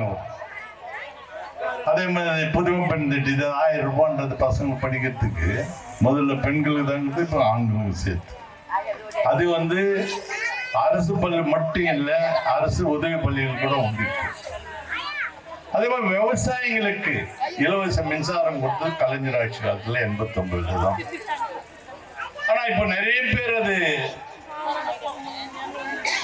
இது போட்டு இன்னும் அவங்க நிறைய பேர் கிடையாது, நிறைய பேர் பெண்டிங் இருக்கு. இலவச மின்சாரத்துக்கு பம்ப் செட் விவசாயிக்கு. அதுக்கு ஆட்சிக்கு வந்த உடனே மாசம் வருஷத்துல 50,000 சொல்லி இந்த 4 வருஷத்துல கிட்டத்தட்ட 2 லட்சம் பேர் கொடுத்தாச்சு. இல்ல எந்த துறை எடுத்துக்கினாலும் இன்னைக்கு அந்த மாதிரி இந்த ஆட்சி. இப்ப நிறைய அந்த அம்மா நல்லா தெளிவா பேசிக்கிறாங்க. அது முன்னும் பேசுறேன் இல்லை, நான் எந்த பேரு கூட நிஜமாவே நல்லா கிளியரா புரியுற மாதிரி உங்களுக்கு. அதுதான் மெயின். சும்மா ஏதோ ஒண்ணு பேசிட்டு போனா சரி இல்லை. இன்னைக்கு தளபதி வர ஆட்சி வந்த பிறகுதான் அவர் சொன்ன மாதிரி ஆற்காடு எம்எல்ஏ சொன்னார் இல்ல, அவர் சொன்ன 3 வார்த்தைகள் என்னன்னா, தளபதி இது திமுக ஆட்சி அல்ல, இது நமது ஆட்சி, மக்கள் ஆட்சி. ஓட்டு போட்டவனுக்கு நான் தான் முதலமைச்சர், ஓட்டு போடாதவனுக்கு நான் தான் முதலமைச்சர். கூட ஒண்ணு சேர்த்து சொன்னார், ஓட்டு போடாதவங்க சிந்திக்கணும்னா. அதுதான் மக்கள் நம்ம தவறு பண்ணிட்டுமே. அது இல்ல சொன்னாங்க, எது கேட்டாலும் மகளிர் மகளிர் மகளிர். தளபதி ஆகட்டும், கலைஞர் ஆகட்டும், கலைஞரோட சொத்துல சம பங்கு சொன்னது யார்? கலைஞர் தான். மகள் எது கேட்டாலும் மகளிருக்கு தான் முக்கியத்துவம் கொடுக்குறாங்க. மகளிர் குழுக்கு இன்னைக்கு என்ன நிலைமை? அவங்க கடன் தள்ளுபடி பண்ணாரு, இவங்களுக்கு தேவையான கடன் எவ்வளவு ஒன்றும் கொடுத்துருக்காங்க. மகளிருக்கு இந்த அதில் ஒருத்தர் என்ன கேட்டாங்க, அப்ப எது கேட்டாலும் ஆட்சியில மகளிர் மகளிர் மகளிர்ன்றீங்க. அந்த உரிமை தொகை அவங்கள குடும்ப தலைவர், நாங்க குடும்ப தலைவர் இல்லையா, எங்களுக்கு கொடுக்க கூடாதான்னு கேட்டாங்க. கரெக்ட், நல்ல கேள்விதான். எந்த குடும்பமா இருந்தாலும், அது பணக்காரனா இருக்கட்டும், ஒரு அமைச்சரா இருக்கட்டும், ஒரு சாதாரண கூலி வேலை செய்யற குடும்பமா இருந்தாலும், அந்த குடும்பத்தை பார்க்கறது யாருன்னா இப்போ இவ்வளோ பேர் நாங்கள் மேலே உட்காந்துருக்கோம். குடும்ப பற்றி எங்களுக்கு எதுனா தெரியும் நினைக்கிறியா? சத்தியமா தெரியாது. அந்த குடும்ப தலைவிக்கு தான் அது தெரியும். அந்த பெண்கள், அந்த குடும்ப தலைவிக்கு தான் அந்த பிள்ளைங்களை எப்படி வளர்க்கணும், எப்படி படிக்க வைக்கணும், எப்படி அனுப்பணுன்றது அந்த குடும்ப தலைவி. அதுதான் அந்த குடும்ப தலைவி பேர்ல அது கொடுக்குறாங்க. அந்த குடும்ப தலைவி கிட்ட அந்த ஒரு 1000 ரூபாய் போய் சேர்ந்ததுன்னா ஒரு பைசாவோட வீணாவாது. அது அந்த குடும்பத்துக்கு தான் போய் சேரும். அந்த பெண்ணுக்கு என்ன செய்யணும்? ஒரு குடும்ப தலைவி கிட்ட 1000 ரூபாய் கொடுத்தாலும் குடும்பம்னு அர்த்தம், 2000 கொடுத்தாலும் குடும்பம்னு அர்த்தம், 10,000 கொடுத்தாலும். அந்த மாதிரி அவ பட்னி ஆய்ந்த அந்த குடும்பம், அந்த பிள்ளைங்களை காப்பாற்ற அந்த தாய் தான். அதுதான் மகளிருக்கு முக்கியத்துவம். இந்த அரசு அதுக்கு தான் அவங்க தெரியும். அதனால இன்னைக்கு நிலைமை அதுதான். அதனால்தான் எங்களுக்கு பேர்ல கொடுக்கல. எங்க பேர்ல கொடுத்தா என்ன ஆகும்? வீட்டுக்கு வருமும் வராது, தெரியும். எங்க போவோம்னு தெரியும், அது வராது. அதே மாதிரி இன்னைக்கு என்ன நிலைமை? தேர்தலில் சொன்னார், பார்லிமெண்ட் தேர்தல் தளபதி. அதுக்கு முன்னாலே நாங்க 40க்கு 40 ஜெயிப்போம்னு சொன்னார். எல்லாரும் கேட்டாங்க எப்படின்னு. எனக்கு நம்பிக்கை இது மக்கள் மேல, நான் செய்யற திட்டங்கள் மக்களுக்கு போய் சேர்ந்துக்குது. அதனால நான் நம்ம நம்பிக்கையோட சொல்றேன். அதே மாதிரி கட்சிக்காரர் எனக்காக எங்க இதுக்குறாங்க 40 ஜெயிப்போம்னு சொன்னார். இந்தியாவிலேயே எந்த மாநிலத்திலும் இந்த மாதிரி 40 ஜெயிச்சதே. அதனால அவர் செய்யற திட்டங்கள் மக்களுக்கு போய் சேர்ந்துக்குது. அது மகளிருக்கு அதிகமா. இப்போ நிறைய பேர் நினைக்கிறாங்க மகளிர் ஓட்டு. மகளிர் ஓட்டு எப்படின்னா, நம்மளால ஆண்கள் எல்லாம் அப்பப்போ மாறிடும். ஆனா மகளிர் மனசு வச்சிட்டாங்க, கடவுளே சொன்னாலும் அவங்கள மாற்ற முடியாது. ஏடிஎம்கே காலம் வைப்பா இருக்கும், அது கூட இன்னைக்கு திமுக தான் ஓட்டு போடும். ஒரு மகளிர் 100 ஓட்டு போட்டா 90 ஓட்டு திமுக கதை. அது உண்மை, அது யாரும் மாற்ற முடியாது. இதுக்கு என்ன காரணம்? புலவர் சொன்னார், கல்விக்கு முக்கியத்துவம், சுகாதாரம் கல்விக்கு தான் முக்கியத்துவம் கொடுக்குது. நாங்க இந்த திருமண உதவி 2006 தலைவர் 8வது பட்சிந்த ஒரு பெண்மணிக்கு ஏழை குடும்பத்துல திருமண உதவின்னு சொல்லி அறிவிச்சார். நாங்கெல்லாம் சட்டமன்ற உறுப்பினர். அப்போதான் நாங்கெல்லாம் போய் கேட்டோம், நீங்க ஏழை குடும்பத்துல பிறந்த பெண்ணுக்கு திருமண உதவின்னு சொல்றீங்க, அதுக்கு என்ன அந்த கண்டிஷன் கேட்டோம். அதுக்கு அவர் சொன்ன பதில் என்ன தெரியுமா? அப்படியாவது அந்த தாய்மார்கள் அந்த பிள்ளைங்களுக்கு ஸ்கூலுக்கு வர மாட்டாங்களா? எதுக்காக அந்த வார்த்தை எதுக்காக சொன்னார்? ஒரு மனிதனுக்கு, அந்த அம்மாவோட சொன்னா, ஒரு மனிதனுக்கு ஓரளவுக்கு சிந்திக்கிற சக்தி வேணும், நல்லது கெட்ட தெரியணும். வாக்களிக்கும் போது அந்த சிந்திச்சு வாக்களித்தா இந்த 10 வருஷம் ஒன்னும் தப்புகள் நடக்காது. சிந்திக்காத வாக்களிக்க. அதனால்தான் ஒரு மனிதனுக்கு, அதுக்கு தான் கல்விக்கு முக்கியத்துவம். இந்த ஆட்சி வந்த உடனே கல்விக்கு முக்கியத்துவம். அந்த சிந்திச்சு நீங்க வாக்களித்த, நீங்க நிறைய பேர் என்ன நினைக்கிறீங்கன்னா, எதுக்காக நான் சிந்திச்சு வாக்களிக்க சொல்றேன்னா, இப்ப ஆட்சிக்கு இப்ப என்ன ஆட்சின்னு சொல்றீங்க நீங்க? திமுக ஆட்சி. திமுக ஆட்சி தானே, இதுக்கு முன்ன அதிமுக ஆட்சி. எந்த ஆட்சி இருந்தாலும் கஜானா இருக்கிற பணம் யார் பணம்? மக்கள் கட்டுற, நீங்க கட்டுற வரி பணம். நீங்க ஒரு சின்ன பொருள் வாங்கினோட வரி. எதுக்கு தேர்தல் வருது? ஒரு நல்ல தலைவனை தேர்ந்தெடுத்து மக்கள் பணத்தை வீணாக்காமல் மக்களுக்கு போய் சேரணும். அதுக்குதான் தேர்தல் வருது. நம்ம மறந்துடும். அது நடக்க கூடாது. என்னைக்கு அந்த மாதிரி நீங்க சிந்திச்சு செயல்பட்டா, அன்னைக்கு நம்ம குடும்பம் மட்டும் இல்லை, நம்ம ஊர் மட்டும், நாடே அன்னைக்குதான் உருப்படும். அதுக்குதான் இந்த அரசு. கலைஞர் எப்போ ஆட்சிக்கு வந்தாலும் மக்கள் பணத்தை வீணாக்காமல் திட்டங்கள் மூலம் மக்களுக்கு சேரும். இலவசம் கொடுக்கும் போதோட 2006 யார் யாருக்கு கலர் டிவி இல்லையோ அவங்களுக்கு கொடுக்குறோம் சொன்னார் தேர்தல். ஆனா கொடுக்கும்போது அப்படி கொடுங்க, யார் யார் எத்தனை கார்டு வச்சு நின்றீங்களோ கொடுக்க மாட்டீங்க, அத்தனை பேருக்கு அத்தனை டிவி. அந்த டிவி இன்னைக்கு ஒரு ஓட்டுதா இல்லையா? அப்போ கொடுத்தது 2006 கொடுத்தது, அவங்களும் இலவசமா கொடுத்தாங்க. அந்த 10 வருஷத்துல மிக்சி, கிரைண்டரு, ஃபேன். சொல்லுங்கம்மா, எங்கெல்லாம் ஓடுதாங்க? காயலங்கடுக்காரங்க கூட வாங்க மாட்டாங்க. காரணம் என்ன? அதுதான் சொல்லக்கூடாது. 40% வாங்கினா எப்படி வரும்? பொருள் வித்தியாசம். இதுதான் இதுக்காக திமுக. அது இல்லாத இப்போ நம்மளோட முதலமைச்சர் அவர்கள் ஒரு சின்ன கல்வித்துறை அமைச்சிருக்கிறார்ல மகேஷ், அவர் ஆட்சி பொறுப்பேற்ற உடனே ஸ்கூலுக்கு பசங்களுக்கு எல்லாம் பேக் கொடுப்பாங்க அரசு சார்பு. அந்த பேக் நிறைய நீ போன வருஷம் அவங்க வருஷத்துல நீ மிச்சம் பேலன்ஸ் இந்த ஸ்டாக். அதுல என்ன இருக்குன்னா அந்த பேக்கு பின்னால அம்மா போட்டோ, முன்னாள் முதலமைச்சர் அம்மா போட்டோவும், இப்ப அப்புறம் அந்த அமைச்சர் முதலமைச்சர் போட்டோ, அவங்க போட்டோ எல்லாம் பின்னால இருக்கும். இது நிறைய பேக் போயிட்டு முதலமைச்சர் கிட்ட இது எப்படி நம்ம கொடுக்கறது, இதெல்லாம் தூக்கி போட்டுட்டு அதுக்கு பதில் கொடுக்கலாம். எவ்வளவு பேக்கு எவ்வளவு வேல்யூன்னு கேட்டார். இது 15 to 20 கோடி ஆகும். அதுக்கு அவர் பதில் சொன்ன பதில் என்ன தெரியுமா? தளபதி முதலமைச்சர், இது பண்ண இல்லை, இது பண்ண இல்லைடா, மக்கள் கிட்ட வரி பண்ணண்டா, அந்த போட்டோ இருந்தா என்ன இல்லைன்னு அதே பேக் போடுவாங்க. அதுக்குதான் எப்படி பார் சிந்திக்கிறார், அதுதான் தளபதி அவர்கள். இன்னைக்கு உலகமே பாராட்ட நம்பர் 1 முதலமைச்சர். உலகமே திட்டங்கள் நஞ்சு ஒழிப்பு ஒழிப்பு ஒழிப்புன்னு சொல்லி மக்களுக்கு அவர் சொன்ன வாக்குறுதிகள் போலேதான் ஒன்று. எந்த துறை எடுத்துக்கினாலும் இந்த மாதிரி அரசு இந்தியாவில எல்லாருமே இவங்களை பின்பற்றுறாங்க. இப்போ இந்த இலவச பஸ் பாஸ் கொடுத்தாங்க, கர்நாடகாவில் தேர்தல் வந்தது. அவங்க என்ன பண்ணாங்கன்னா பிஜேபி ஆட்சி நடந்தது. காங்கிரஸ்காரங்க என்ன பண்ணாங்கன்னா அறிவிச்சாங்க, நாங்கள் ஆட்சிக்கு வந்தா எல்லாம் பஸ் இதில் எந்த பஸ்ல என்ன மகளிர் ஃப்ரீன்னுட்டான். ஆட்சிக்கு வந்துட்டாங்க. நம்ம என்ன சொன்ன திட்டங்கள் எல்லாம் சொல்லி ஆட்சிக்கு வந்துட்டோம். மகாராஷ்டிரா தேர்தல் வந்தது. அங்கே மகளிர் உரிமை தொகை நம்ம 1000 ரூபாய், அங்கே 2000 2500 சொன்னாங்க.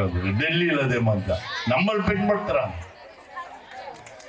இப்போ ஒன்றும் இல்லை, நம்ம முதலமைச்சர் பற்றி நீங்கள் எங்கன்னா வேற எப்போனா பெங்களூரோ எங்கன்னா ஆந்திராவோ எங்கன்னா போனா அங்கே போய் சொல்லுங்க, அவங்க போய் பேசுங்க, என்ன சொல்றாங்க பாருங்க.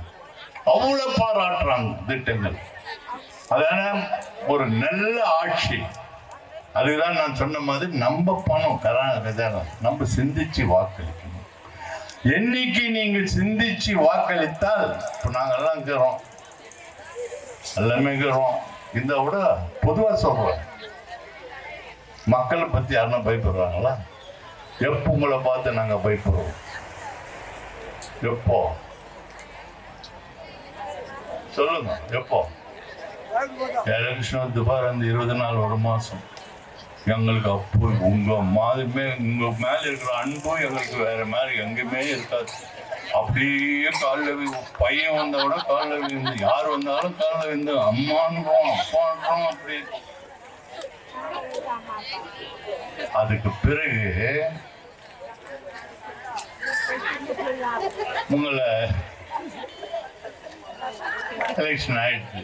அந்த எலெக்ஷன்ல உங்களை எப்படி பசங்க 5 night என்ன பண்றோம்? மிட்டாய் கொடுக்குறோம்ல, பசங்க 5 மிட்டாய் வந்து அந்த மாதிரி எலெக்ஷன் நேரத்துல எல்லாருக்கும் தெரியும் உங்களை எப்படி பண்ணணும். அது பண்ணிடுறோம். அப்புறம் நாங்கள் வந்துடுறோம்.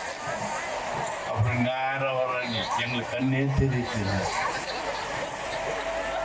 இல்லை எதுக்கு நான் உதாரணத்துக்கு சொல்றேன், எல்லாரையும் சொல்ல அந்த அவங்களெல்லாம் சொல்றதுமா பேசுறாங்களே தவிர, அதுக்கு தான் கலைஞரும் தளபதி அவர்கள் இந்த கல்விக்கு முக்கியத்துவம் கொடுத்து சிந்திச்சு வாக்களித்தார். அந்த வாக்கு சீட்டு எடுத்து 1 செகண்ட் சிட்டிங் நல்லதுக்கு அன்னி மாதிரி சிந்திச்சு நீங்க வாக்களித்த. நாங்களோட தப்பு பண்ணப்ப எங்களுக்கு ஓட்டு போடக்கூடாது.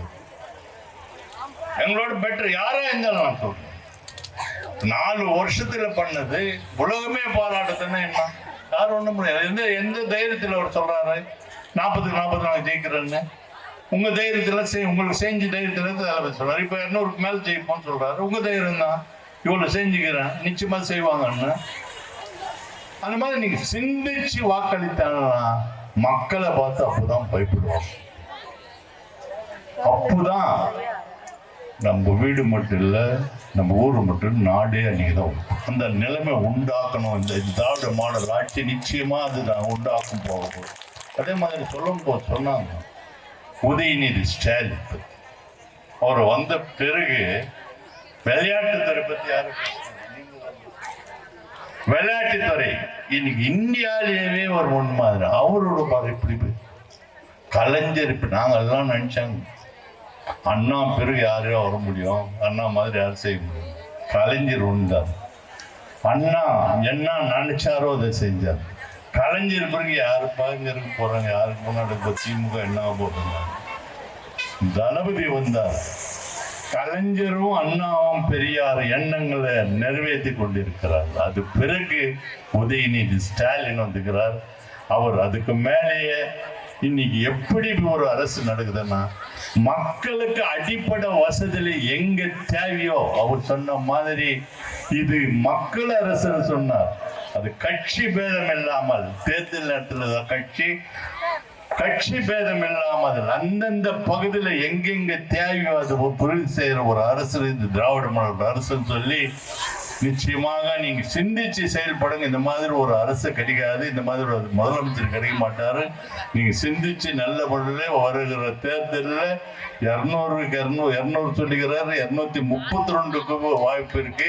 நிச்சயமாக அதுக்கு நன்றிகள் சொல்லி வாய்ப்புக்கு நன்றி கூறுகிறேன். நன்றி, வணக்கம். மாவட்ட பிரதிநிதி சுரேஷ் அவர்கள் நன்றி கூறுவார்.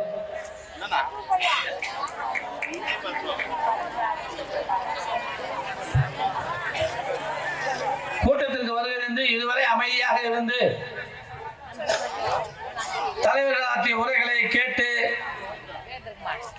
அமர்ந்திருந்த அனைவருக்கும், பொதுமக்களுக்கும், கழக தோழர்களுக்கும், ஒளி அமைத்து கொடுத்தவர்களுக்கும், நம்முடைய காவல்துறைக்கும், பத்திரிகையாளர்களுக்கும் நன்றி நன்றி நன்றி.